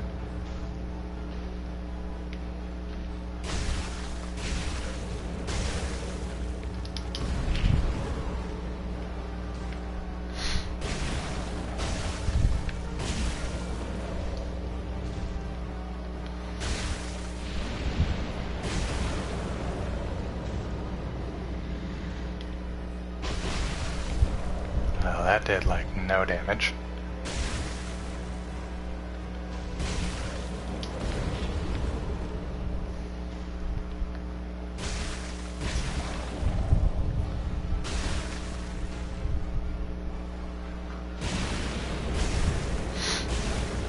How you doing tonight, Jack?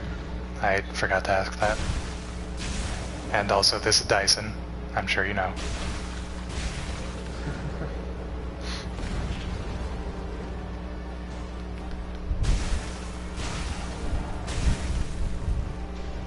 He's almost dead.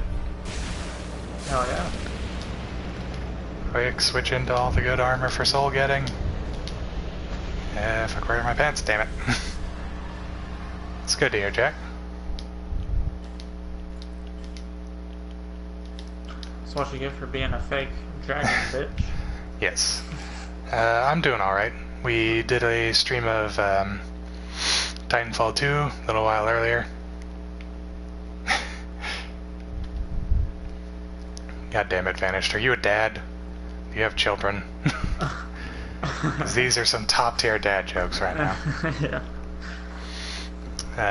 Yeah, we did some Titanfall 2 a little while earlier, and Dyson decided to stick around to keep me company while I continued my way through Dark Souls 2 and pick up some tips.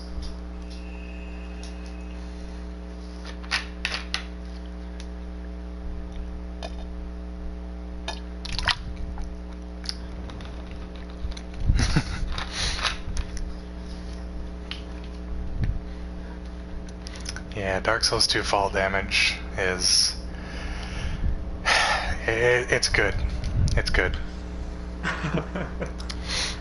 It is fair and balanced. Would you like to see an example of Dark Souls 2 fall damage, Dyson? Sure. Because there's one right around here. Let's see. So I'm just over 30% equip load. I'm pretty light, right? And I have the cat ring on, which reduces the fall damage you take by a lot. Let's see how much falling down this pit does. Over half. It was supposed to be called Dark Ring, but they changed that because it sounded like an anus.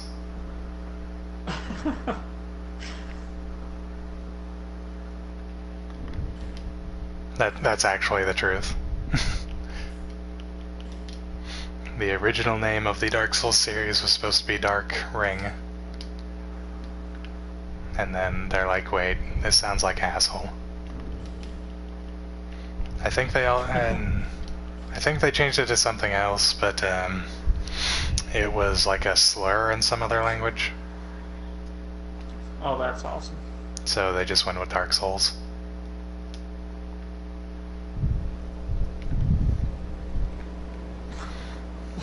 My PS4 is just like, can't operate PS4 with voice now. It's like, I gotta give a fuck. Yeah, like I've mentioned before, Jack, I am the resident Souls master. Doesn't mean I'm good at the game, just means I know a lot. Yeah.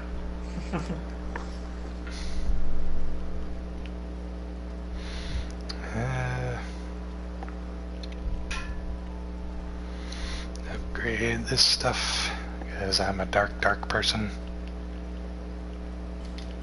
And get some more health, because I don't have a lot. Let's see... Right, I'm actually dead now, so I can go do the thing with Navalon. That worked out perfectly.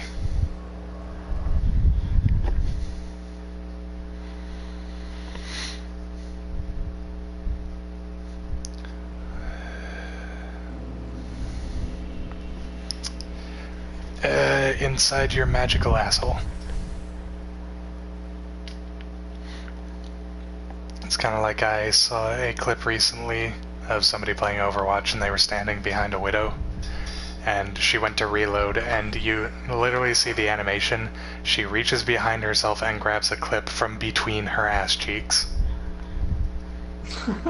Widowmaker literally shits ammo.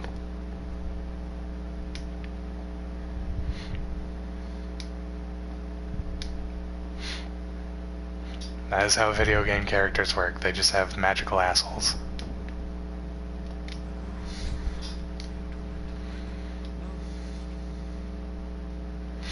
This guy wants you to assassinate people.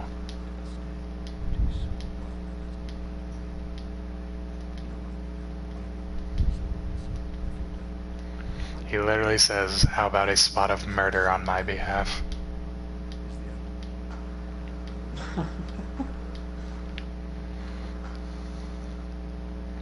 You can only talk to that version if you're hollow. If you go human, you get his earthly vessel, which is like, oh shit, why did you fucking talk to me? Leave me alone. Actually, you can do his full quest line, and then if you kill him as soon as you open the cage, he won't invade. And it also doesn't count as sin towards you.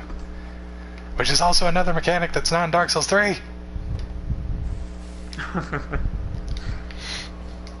See, the way that one works is, you know the Blue Sentinels and Dark Moon Blades that I talked about earlier, that have the terrible farming for their Covenant item? Right. The way that used to work, that it works in Dark Souls 2 and Dark Souls 1, is they invade people to get their Covenant item based on their sin. You get sin by invading another player and killing them, or by killing NPCs. Just like I'm about to do right now. So, that's how you get sin in Dark Souls 2 and Dark Souls 1, and you, in Dark Souls 2, you can actually get permanent sin status. Because there's no way to get rid of sin in Dark Souls 2, and after you hit 100, you hit wretched status, which not only means you will be invaded by Blue Sentinels all the fucking time. Yeah, but I don't care. I'm going through this game 2 more times, I can deal with them later. But once you hit wretched status, you get invaded by Blue Sentinels. Well, yeah, there is a partner, but wretched status doesn't actually go away if you get pardoned. That's how it works in this one. But you get invaded by Blue Sentinels all the time, but the other thing, which is the worst aspect of it, your HP no longer gets capped when hollowing. Like, right now, if I just killed myself a bunch of times, I would stop losing HP when I had 50%. If you hit wretched status, you go down to 5%. Oh boy. So if you run out of effigies and you're in wretched status, you can go down to where literally any hit in the entire game will kill you. Like, damaging effects, like Power Within and Immolation, will instantly kill you. I think I'm gonna go ahead and get out of here because I'm really starting to feel the whole tiredness. Yeah, that's alright. Yeah. Have a good night, man. Yeah, good night. Good night. Thank you Vanished for... and Jacksepticeye. Thank you for streaming with me and sticking around. Yeah, no problem. I should be able to next Friday, so... Okay. But this week I'll probably be streaming on my channel on Wednesday and Thursday night, so... I might be busy next Friday now that I'm remembering, because I think I have to help my dad. If you are, it's all good. I'll probably... Yeah. I can stream by myself if you are, so... Well, I guess we'll talk about it later. Because I might have to help my dad drive to Illinois. Okay. So... yeah, good night. Yeah, good night, man. I'll see you later. See ya.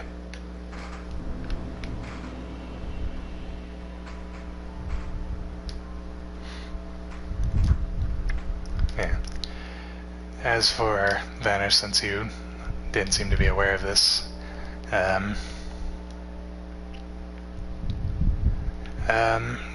the guy that I was just talking to, that was Dyson, the one from the Kirby's Epic Yarn playthrough. The one that I talked to before, there's plenty of Phuckers actually, but yes, he is one of them.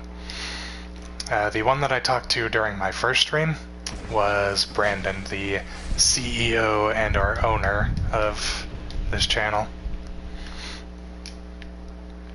Then there's also Kibbs and a couple of our other friends. There's Nate, who was in the job simulator videos. And yeah. But on the topic of sin, wretched status in Dark Souls 2 means constant invasions by blue sentinels and the reduction of the cap on your hollowing. And in Dark Souls 1, you had the blue eye orb for the blue sentinels. I was originally the, co-host, basically. Originally I was the co-host because me and Brandon, the owner, lived in the same town, so I would go over and just record videos with him in his house. I was kind of like the Danny to his Aaron, if that's a good enough example.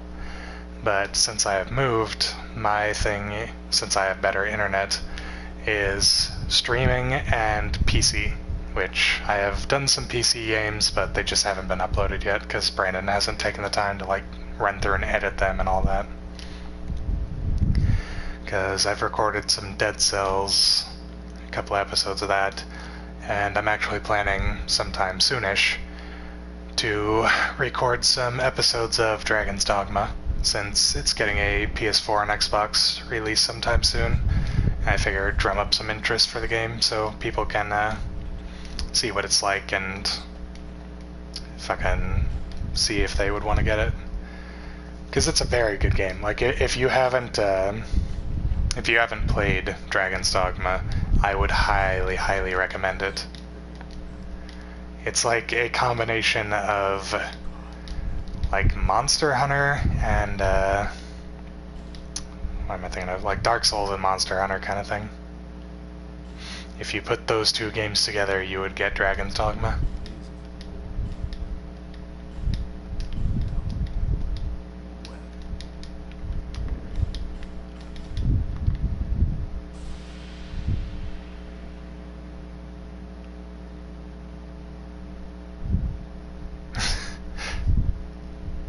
Wait, it's 2 p.m. where you are?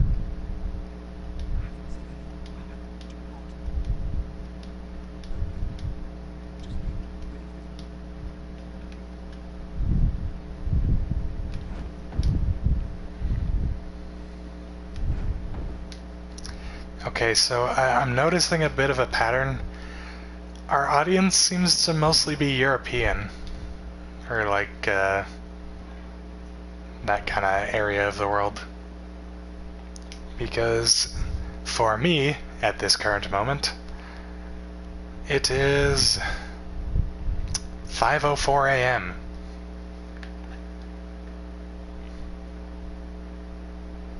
So, yeah, you guys are fucking way away from where I am.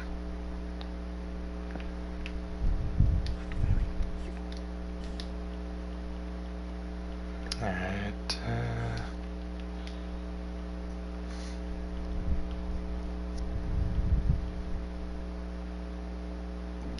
I'll use a couple of those. Shut up. Hello, name.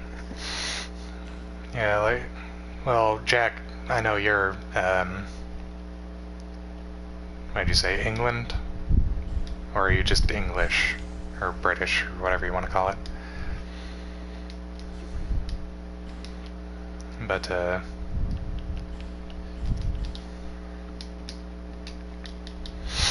yeah, Vanish, you gotta fucking... Vanish, are you from Japan or something? Where are you that it's 2 p.m.?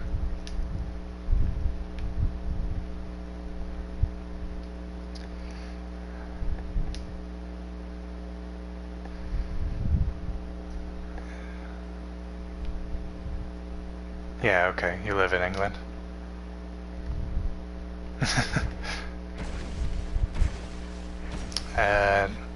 That's United Arab Emirates, right?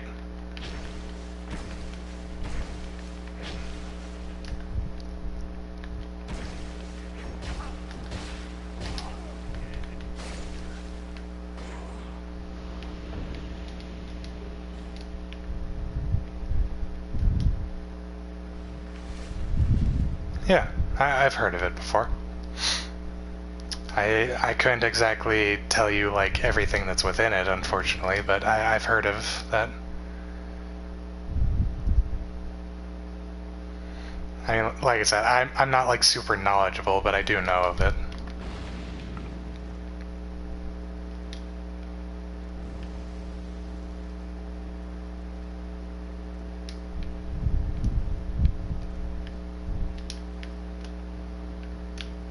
Yeah, no parry on this. Oh, I guess I had that mixed up. I thought that was a... wait. Oh, fuck, I put the fucking spear back on. God damn it. Give me back my lance.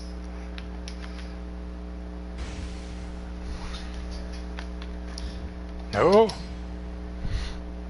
That scythe is actually pretty good. Oh.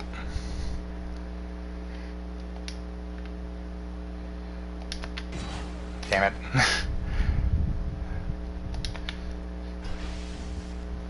Wow, he just backstepped through all of that. Are you kidding me? Backstep. Damn it.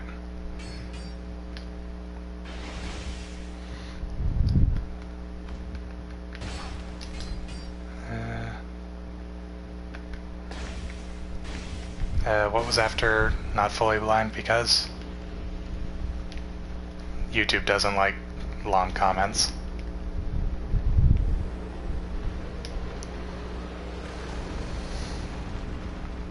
Yeah. Oh yeah, that's how you get that now. Yeah, I'm definitely not a blind player, so I don't mind. And I guess it's nice that I stream like so late for me, because most of our viewers seem to be from other parts of the world where it's actually at a reasonable time for you guys.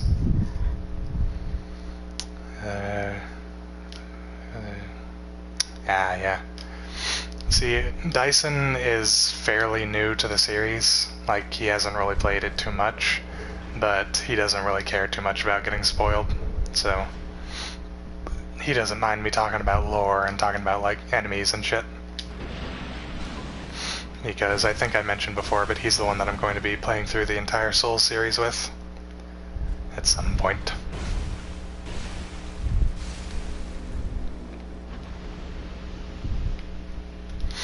I'm gonna start with Demon Souls, then go Dark Souls 1, Dark Souls 2, Bloodborne, and then Dark Souls 3. Which I am not looking forward to Dark Souls 3.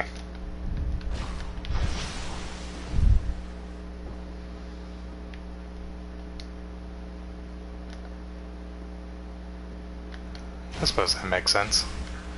I actually can't stream until this late because I don't want to get too much background noise.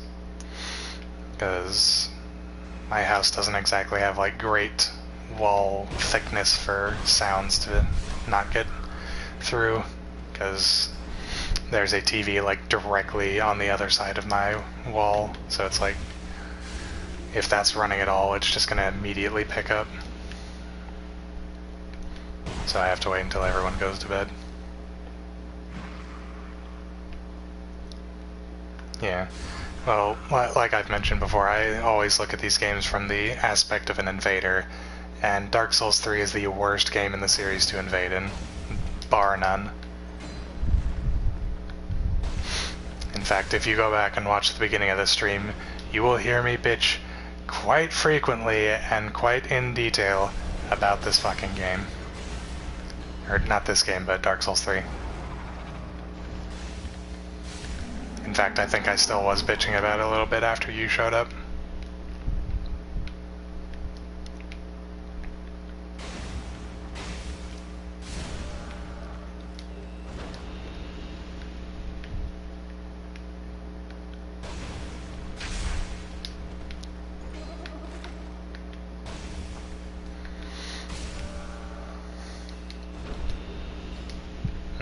Thought there was something else in here. Oh.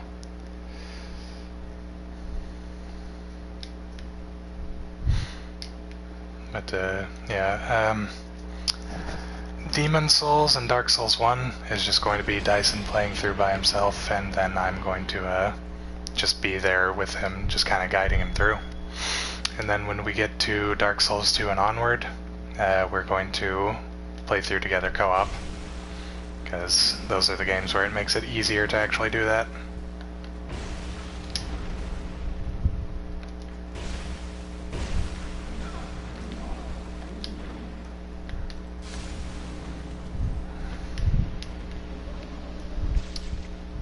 Yeah, I'm kind of in the same boat, honestly. Like, I'm pretty much the only one in the group who really even plays Souls.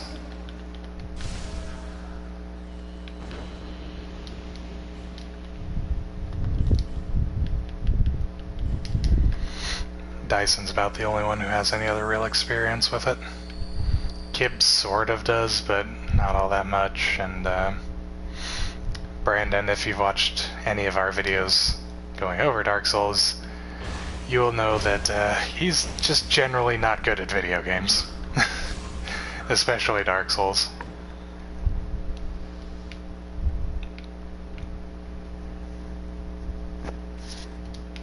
Oh god, Basilisk.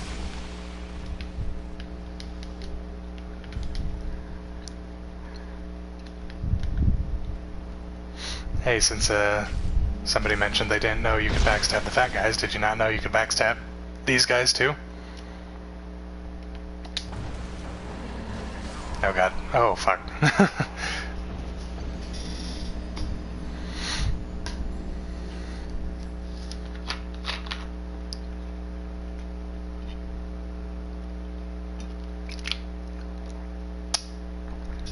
No, it doesn't, but it's how shit works.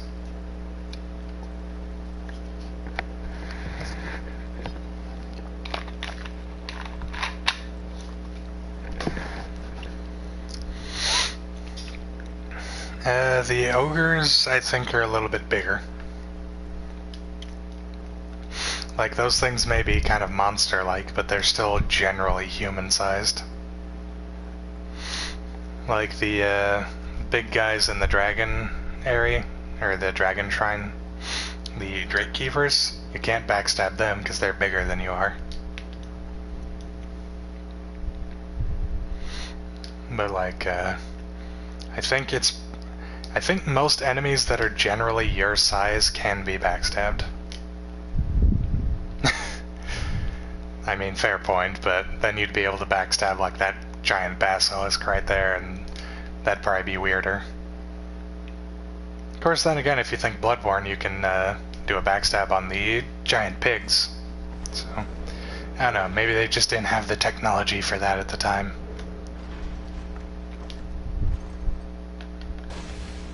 Whoa, okay, where did I go?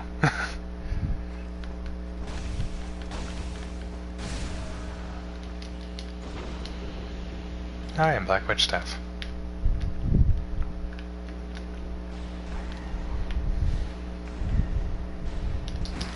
Ow.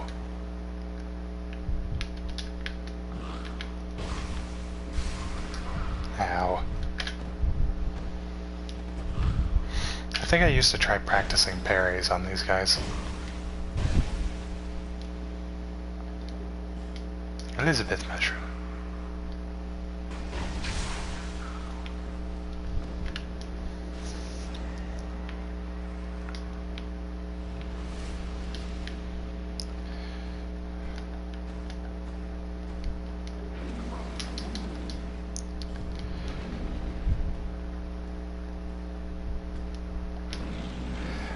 I mean, like I was saying earlier, Dark Souls 2...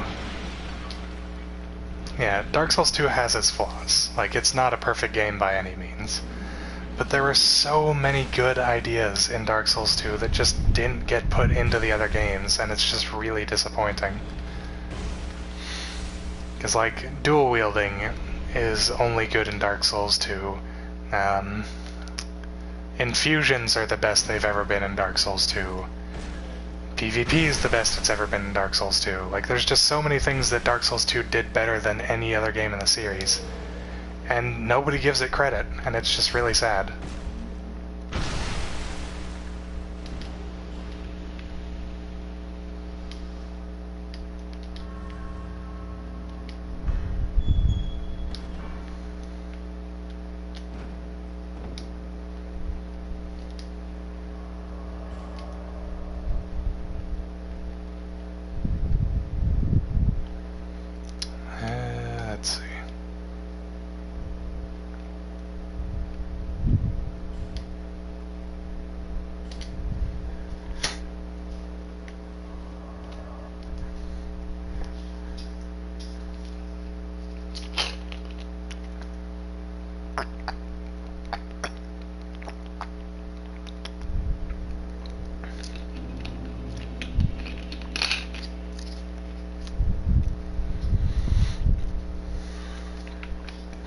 Yeah, I mean, well, the thing is, Dark Souls 2 was actually designed with PvP in mind, specifically because of, like, how much people love the PvP in Dark Souls 1. Alright, take your time, Jack. But yeah, like, if you're gonna blame anything for that, you need to blame Dark Souls 1 for getting so popular because of its PvP, and that's why when they were making the sequel, they're like, well, this is what people liked, so let's just focus on this and make sure it's good. And I mean, story-wise and PvE stuff, like, well, I guess maybe less story-wise, but, or more story-wise than PvE. Story-wise, Miyazaki has gone on record saying that he's just not good with story stuff.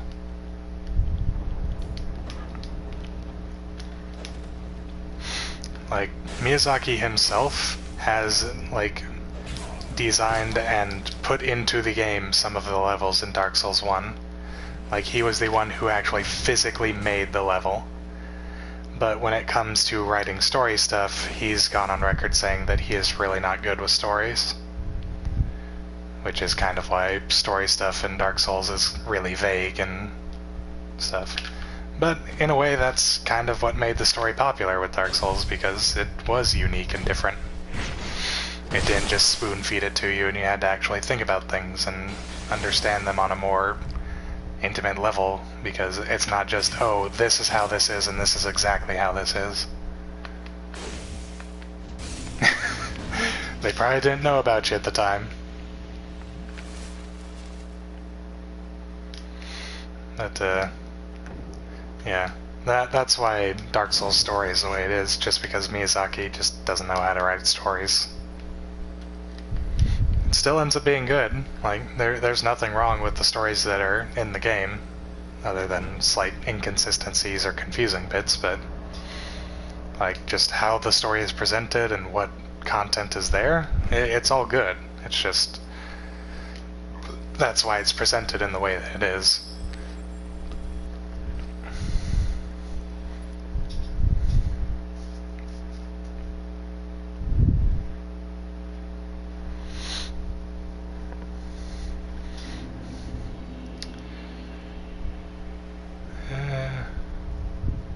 Damn, that's pretty cool. I've mentioned this before, but like I would absolutely love to be able to write stories and stuff, but I have unfortunately been stuck in,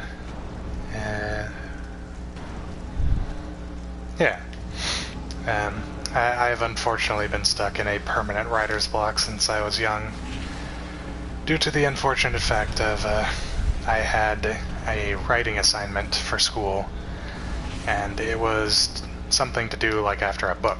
Like you had to read a book and do a like book report kind of thing. And in 4th grade, I had been given a 12th grade reading level, so I thought, you know, oh, I'll be fancy. I'll do my book report on a 12th grade level book, so it's like more impressive. And I got stuck. I couldn't think of anything to like write or do. And my mother, being the wonderful parent that she is, refused to let me go to bed or eat until I finished my assignment. So, me as a fucking like 8-year-old kid was up until like 4 in the morning. I hadn't been allowed to eat, I wasn't allowed to sleep, I was stressed out, and I had been like crying all night just because, you know, I'm a kid and this is like, seems like a punishment kind of deal. And like, ever since then, I've just been kind of fucked in terms of writing. Well, not everybody gets to have good parents, unfortunately.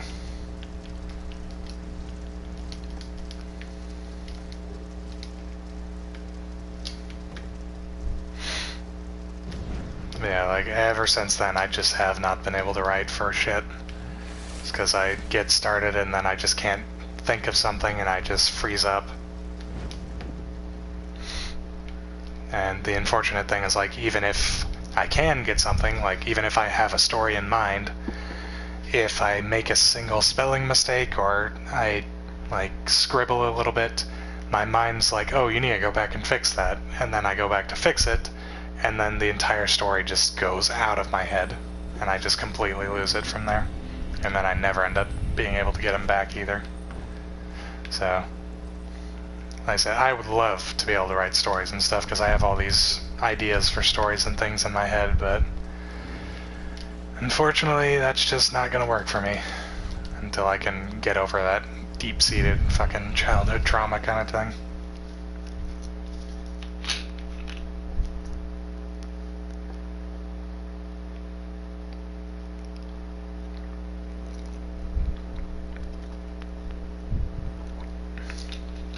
That's... God damn, that must have fucking sucked.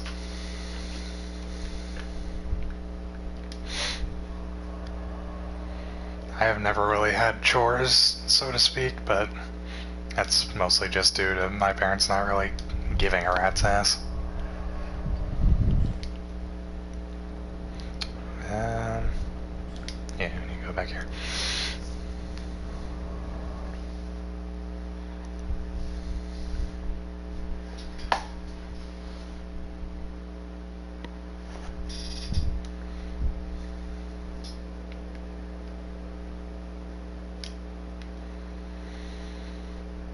I always forget where these guys are. I know there's one more down here. Where is the other one? Oh right, it's a pest pursuer, right?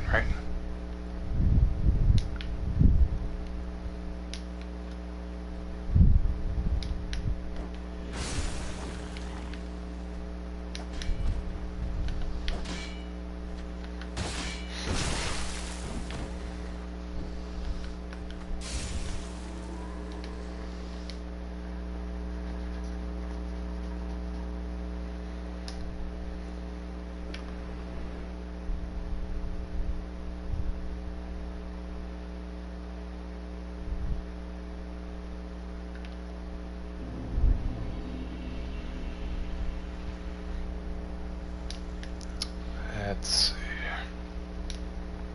Hello, Drummond.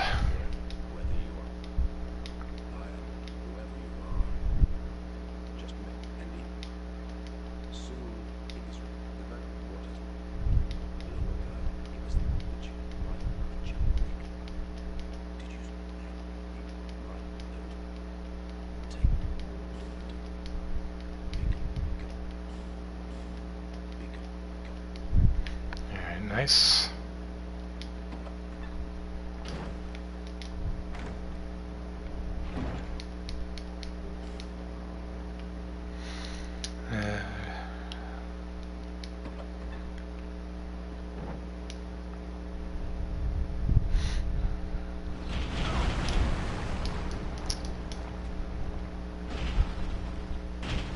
God damn. That sounds really shitty, man. I'm sorry.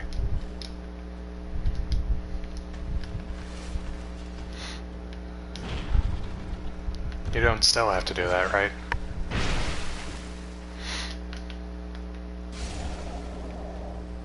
Also, backstab on the giants.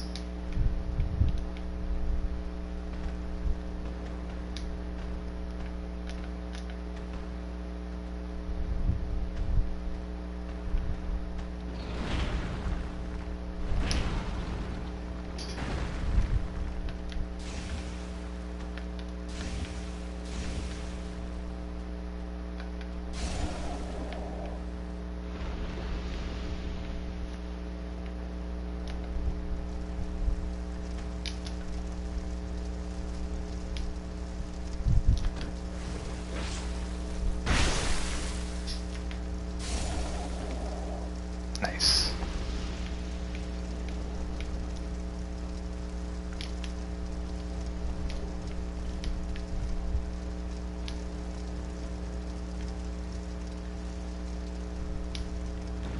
Okay.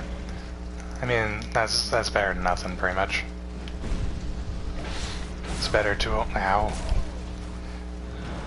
better to only have to do a little bit than having to do all of that. Also, goddamn, I keep realizing, like, our audience is, like, a lot younger than I thought they were. Oh god, oh god, oh god.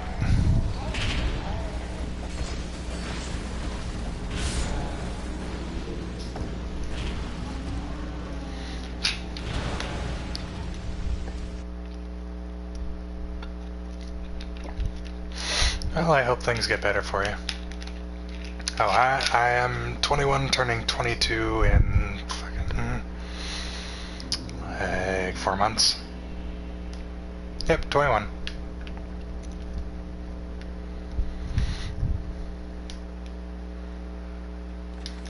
Although people have gotten my age wrong since I was young, just because I've had a massive ass beard and long hair ever since, like, I was like fucking 14.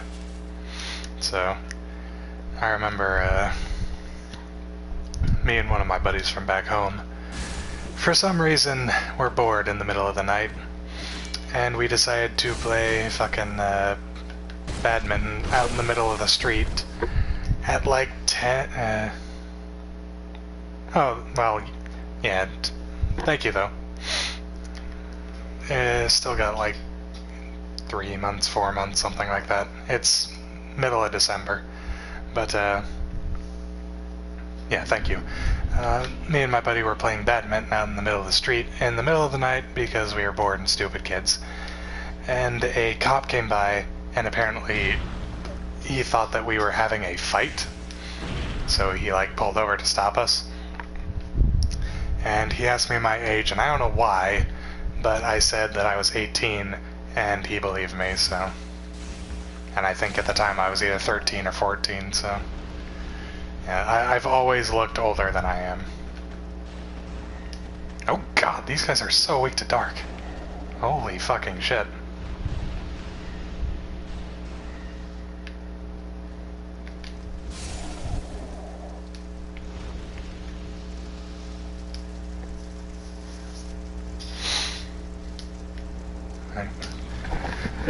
I'm pretty sure if I could grow better facial hair.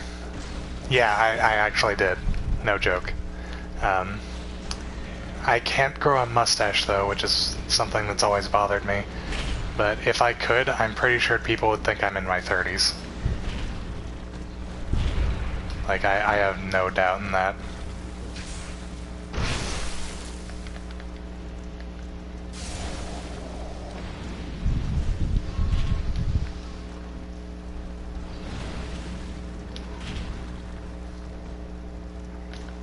That, yeah, that's surprising even to me.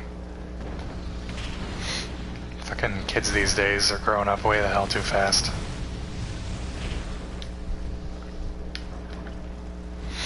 Yeah, I'm basically in the same boat as you there. Like, I have enough that you can say I have a mustache, but it's not a good mustache. And it doesn't even come close to comparing to my beard.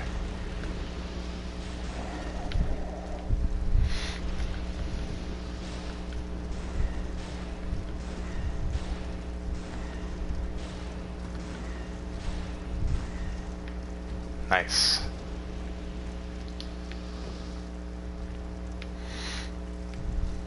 God, it is shocking how weak those guys are to dark.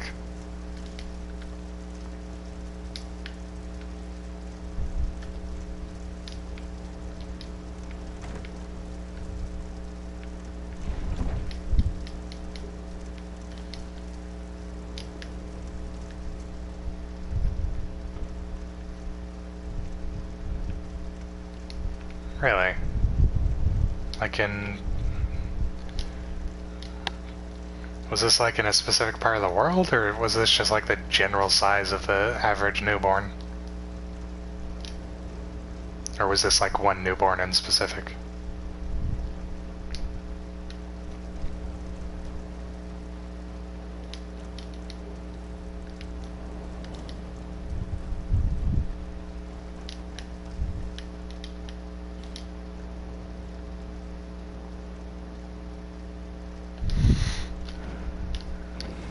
Well, that's kind of a trait that happens with a lot of creatures nowadays. Well, yeah, that. being born in different gravity types can affect the human body in different ways. Like people who are born in like higher altitudes, I believe, end up having stronger lungs whenever they come down to like the lower altitudes. Like people who live up in like mountain ranges and stuff their entire childhood, if they come down to like closer to sea level, they have like way more lung capacity than we do. And that's why like babies born in space isn't a good thing, because the lack of gravity kind of makes their bones weaker. So if they came back onto Earth, they would be like super frail.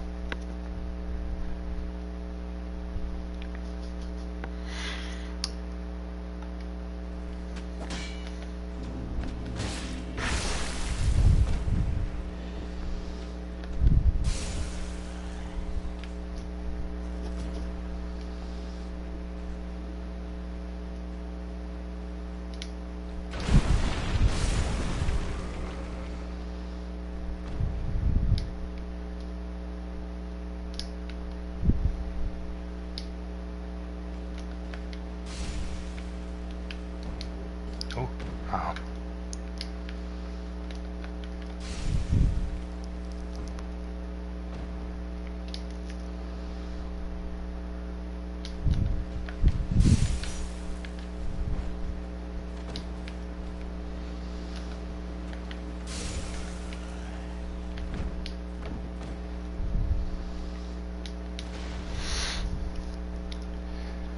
Alright, I think after I clear... Yeah, I know that very well, because I have a baby face without my beard. Like, I may be 21, but I still have like a really round and kind of fat face. So, if I don't have the beard and the little bit of mustache that I have... Welcome back, Jack. If I don't have that stuff, like, I look like a fucking 13-year-old.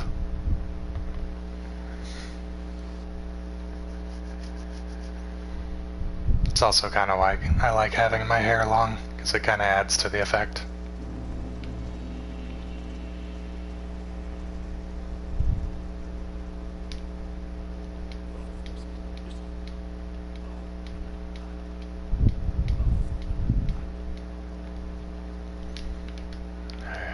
Alright,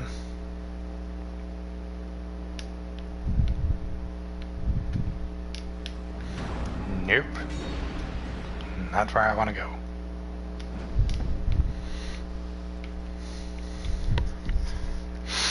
I think what I'm going to do, though, is I'm going to clear out these giant memories, and then I'm going to go kill Vendrick and go spend money and get shit from McDuff. Ow. And then, after that, we'll call it a night. No, it adds to the tension.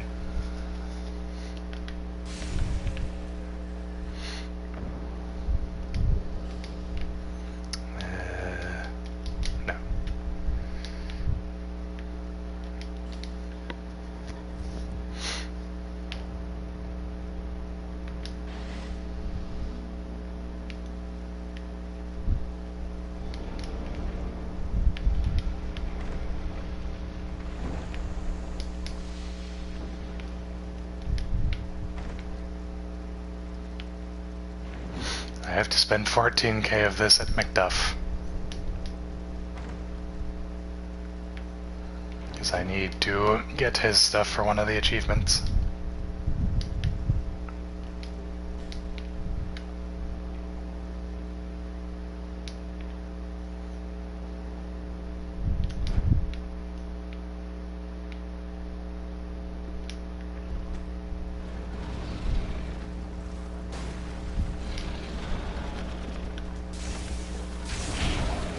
Ow. Please do not shoot me.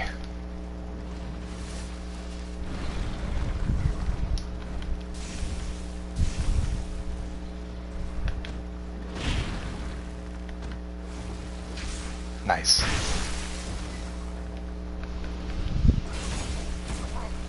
Oh god. I still don't know why these guys try to kill you. Like, you're helping kill the giant, so it's like, what did I do wrong?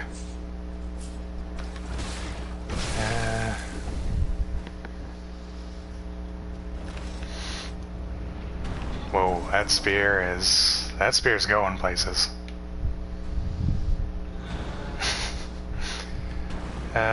If you want to go to bed here in a little bit, that's fine. The stream will probably be over within the next 30 minutes.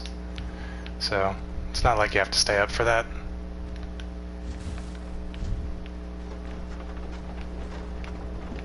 And sleep is important. Trust me, I don't get enough of it as is. I know how important it is.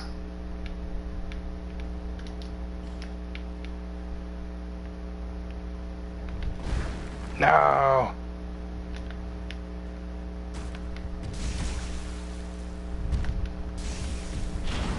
How?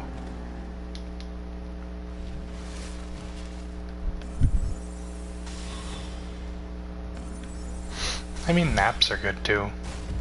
As long as you don't take too many of them. Because then you end up getting into a weird sleep schedule.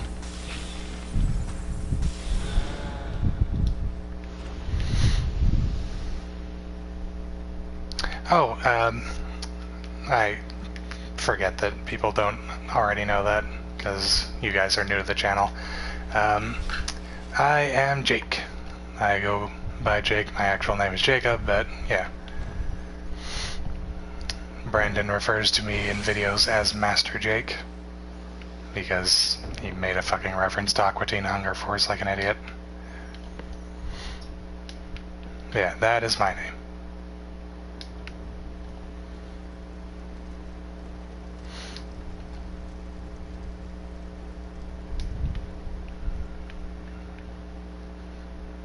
I also will be starting my own channel at some point. Some point in the future, and the username that I will be going by for that is FatherFay. That is my generally used username. So sometime down the line, look for that channel, and that's where I'll start doing more streams and videos and stuff on.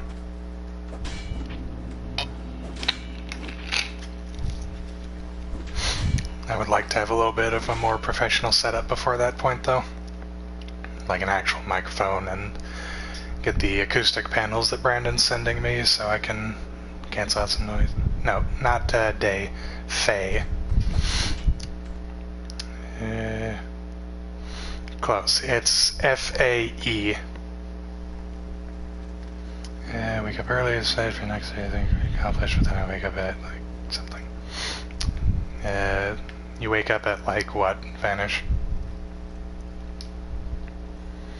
Remember, YouTube comments cut off after a certain point, unfortunately. Yeah, Jack, it's F-A-E instead of F-A-Y.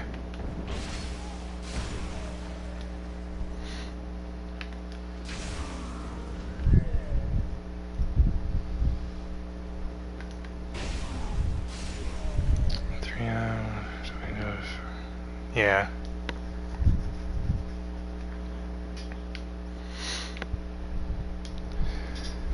Yeah, I'm out of work at the moment, which is why I can stream this late and stream this often, but I would love to get back to work sometime soon, because, I don't know, I just enjoy having something to do consistently.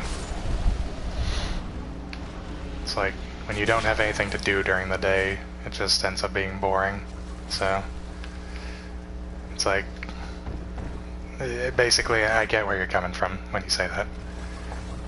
You would rather, like, wake up earlier, or wake up later, I guess, or you would rather wake up at a proper time so that you could actually, like, do something and enjoy the day and be productive and all that, instead of just, oh, I woke up really...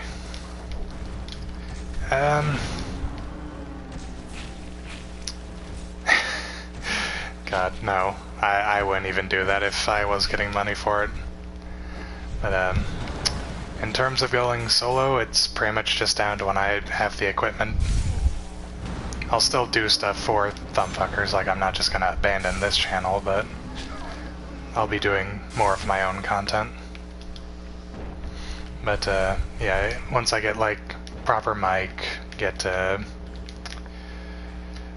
the acoustic panel set up, so noise cancelling stuff.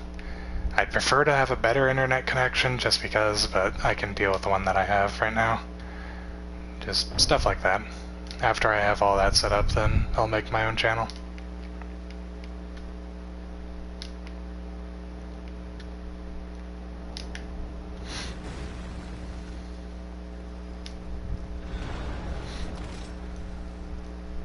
And Brandon will advertise it on this channel as well, just because we're kind of doing a thing of just like advertising everybody. Because if you go onto the Phuckers channel page, you can see links to everybody else's channels. And right now, the one that links, or the one that's for me that's linked, is just my general YouTube. Now, I don't want to be one of those guys. I really don't. Like, if I'm going to be doing YouTube stuff, I want to be making my own things. Like, I know these streams aren't the best thing out there, and there's a lot of times where I'm too quiet and stuff like that, but I have fun doing them, and it's something that's unique to me. So, that's just what I want to do with content. I want to make things that I want to make, and I want to make them in a way that only I am able to make them.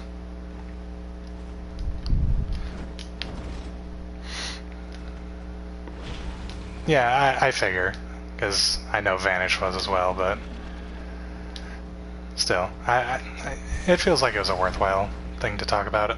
Just mentioning that I like, or I want to do my own stuff. No, wait, am I Estes?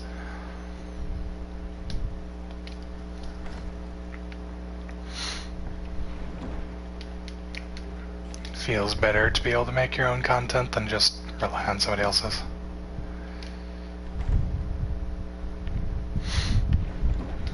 I mean, hell, maybe you could join in on the Dark Souls 3 playthrough with me and Dyson whenever it gets to that point.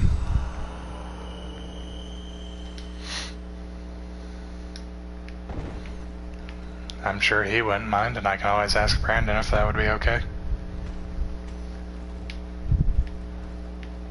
Streamers do, like, viewer streams or, like, viewer playthroughs all the time. I don't see why I couldn't.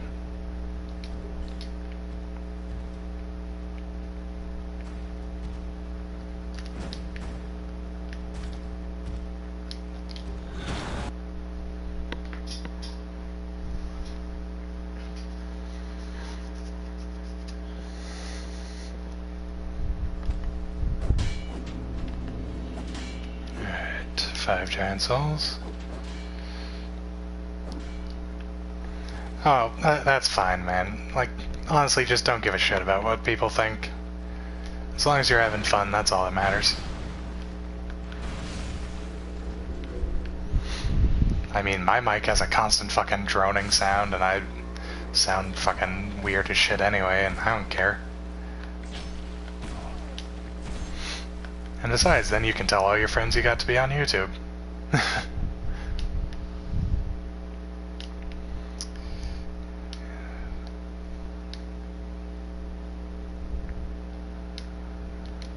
Yeah, I get that. But we can always just clarify. And if people still want to say you're a kid, then just fuck them. Their opinions do not matter. Let's see. Alright, well, let's go spend our money at McDuff's. And then we'll go level up from there.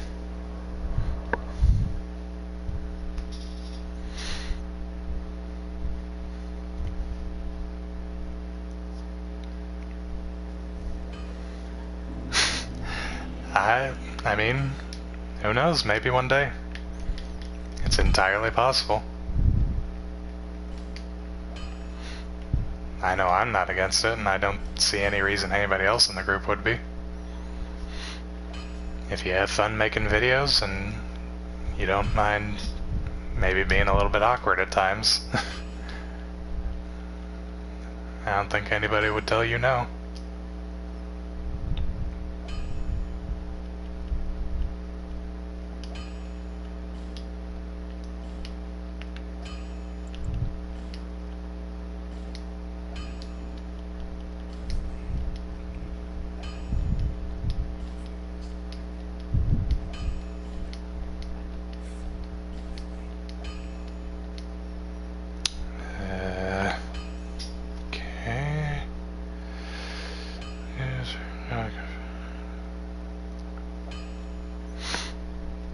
mean, I can talk to Brandon. I can see if he's alright with that.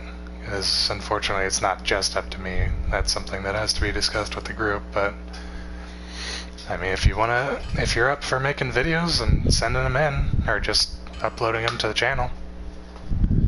Let's see.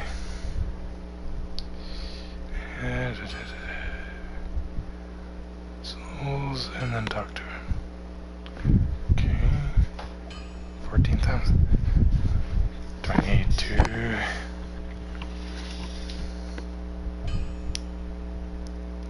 Yeah, I can understand that.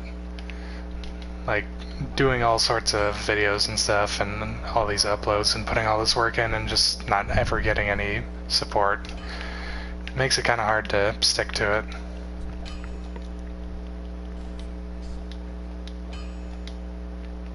Did I not spend enough? What the hell?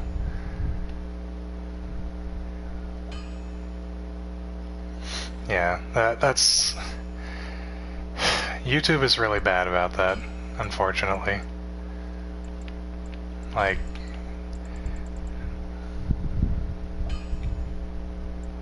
I mean, that's not necessarily a bad thing. As long as you're enjoying making them.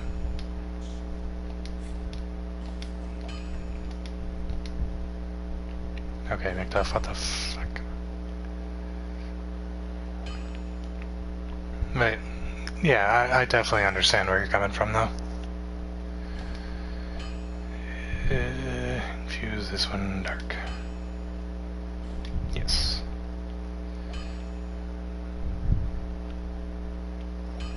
And then this one... magic. Go ahead and do that. And we'll make this... lightning.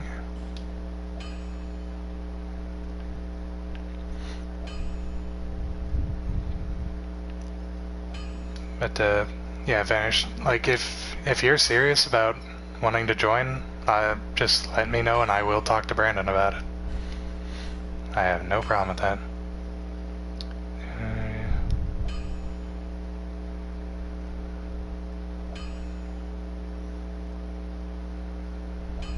Yeah.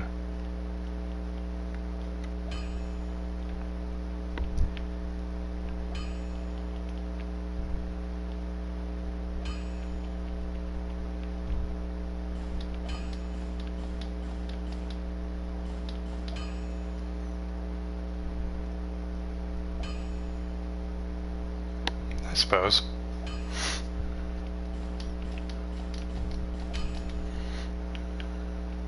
Like I said, if you genuinely do want to be part of this channel, I will talk to Brandon.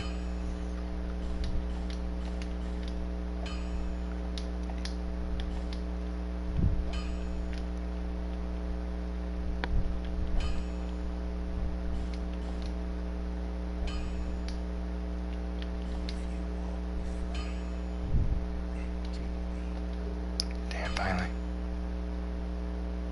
Alright, there's one of our achievements.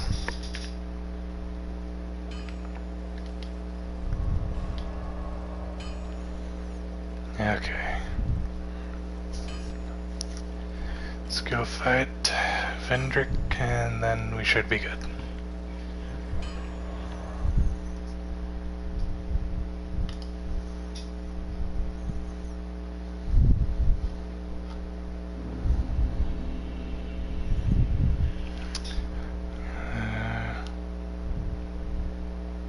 Yeah. I mean, you'd be able to stream like late night for us because all of us here are American, and then if you decide to do a late night stream, that would be an early stream for us over here. So yeah.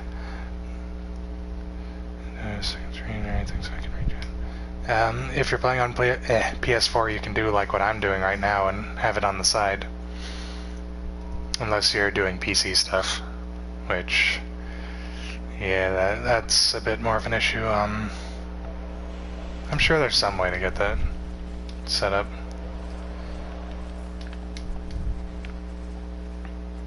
You could also just do videos instead of streams, like there's no issue with that.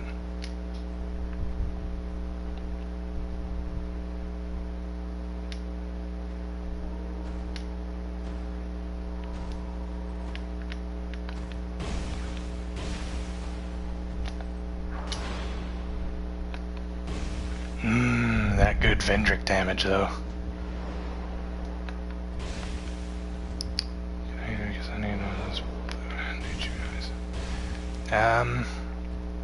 Well, if you get the money to buy one of those, you could always do that. If you just, like, I don't know, do some, like, yard work for a neighbor or something, or maybe babysit for a night or two, you could get up the money you need to buy one of those, and then you could use your second screen. Ah, of course. It's always how it goes. You can never find the things that you actually need when you need them.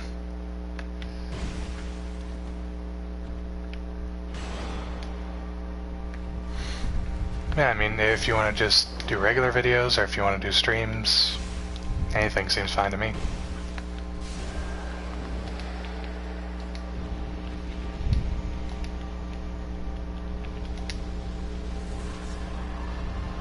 Damn it. Don't think I got the souls there.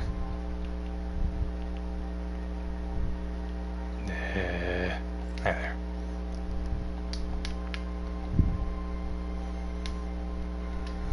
Let's go talk to Vendrick, yay!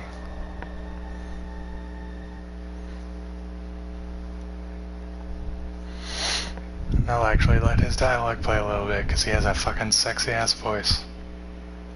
I wish I sounded like Vendrick.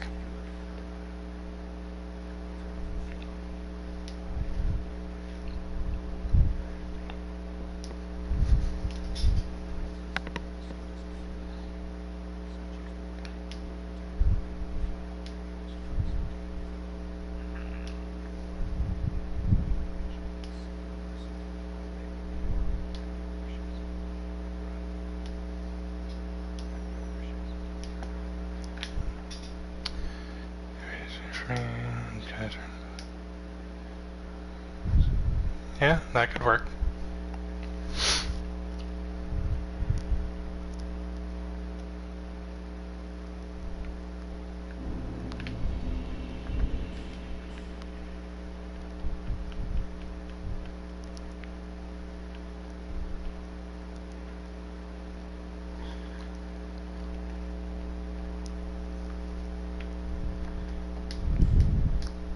Oh, what the fuck?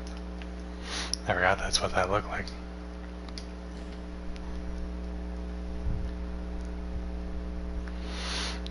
The way it works right now is everyone has access to the Thumbfucker channel itself. So, like how I'm streaming right now, I have the Thumbfucker channel linked as my stream thing for my PS4. So whenever I go to start broadcasting, I just go to the stream through YouTube thing, and then this video will be streamed and then just upload directly to the Thumbfucker channel. But then we each also have our own individual channels where we're allowed to do side stuff and stuff like that, and just do our own things while also contributing to the main channel.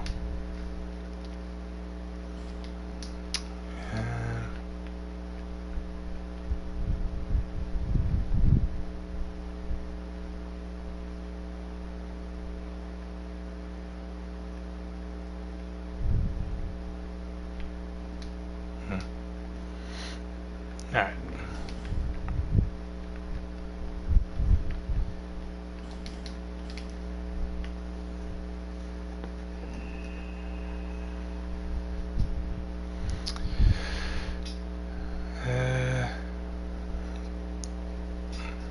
That hasn't actually come up yet, so I'm not sure. I think at the moment the only people who would even run into that issue would be you and me if we were doing that. But, I don't know, we could always work out a schedule, like set days for people to actually be able to record, or stream, or whatever. but it's pretty much only me and Dyson at the moment who actually stream. And Dyson does more Twitch streaming stuff than YouTube, although he does stream YouTube for Phuckers, but yeah, he usually streams Twitch, so that doesn't really tend to be an issue.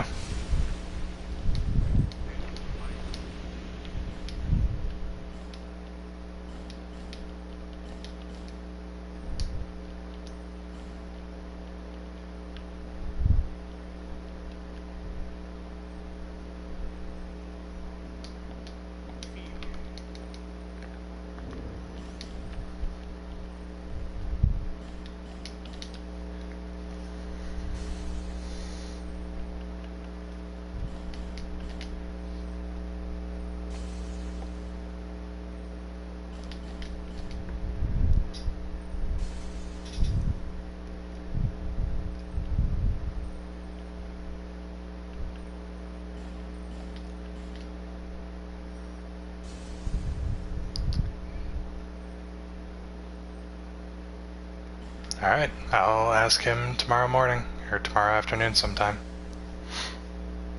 And, I guess, I'll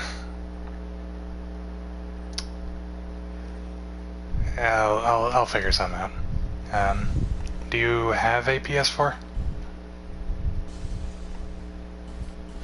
Because that would probably be the easiest way for me to just get a hold of you real quick to let you know. Because otherwise you have to wait until tomorrow night if I decide to stream again, which I probably will, but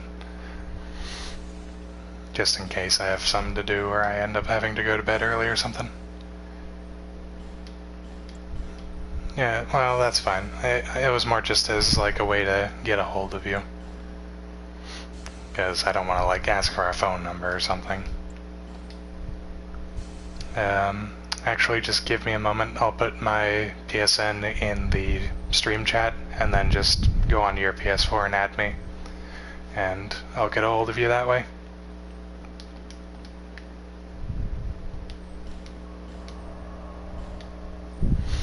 Give me 1 second.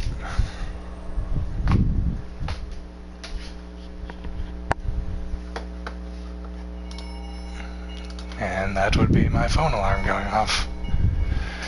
Shut up, phone.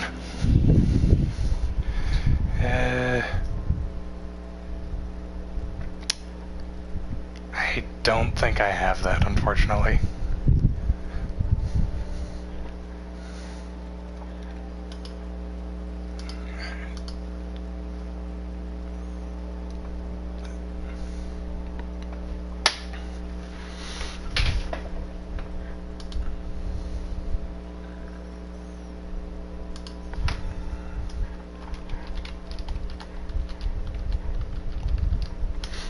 There you go. There's my PS4 ID. If you want to just throw me an ad, and then I can send you a message that way.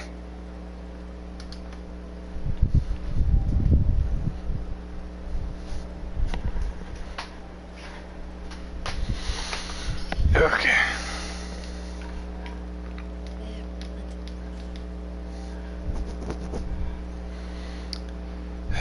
What do I want to upgrade?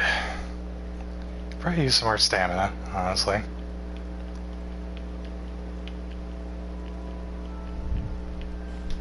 Alright, that looks good.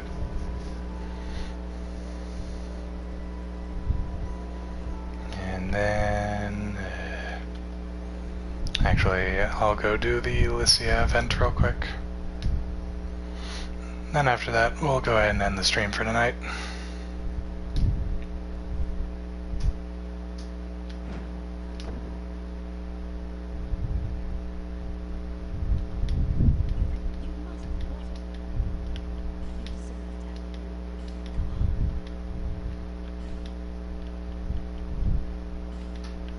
Nice, alright.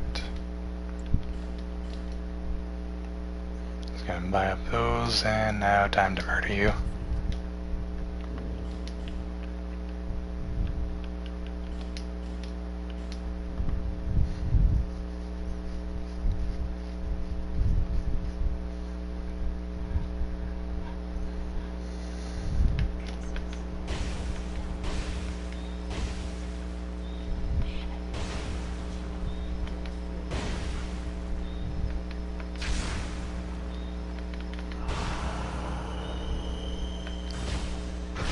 Oh damn.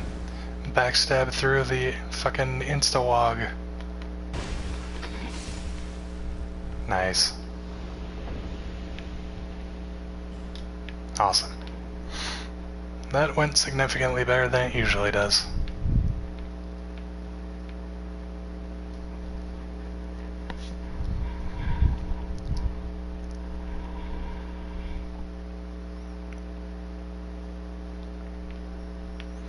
And actually, now that I'm thinking about it...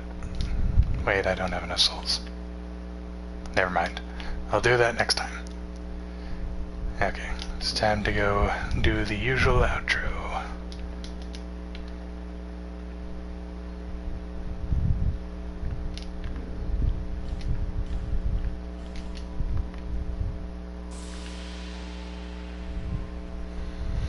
Need to get over to the wall. From now on, this is the outro wall.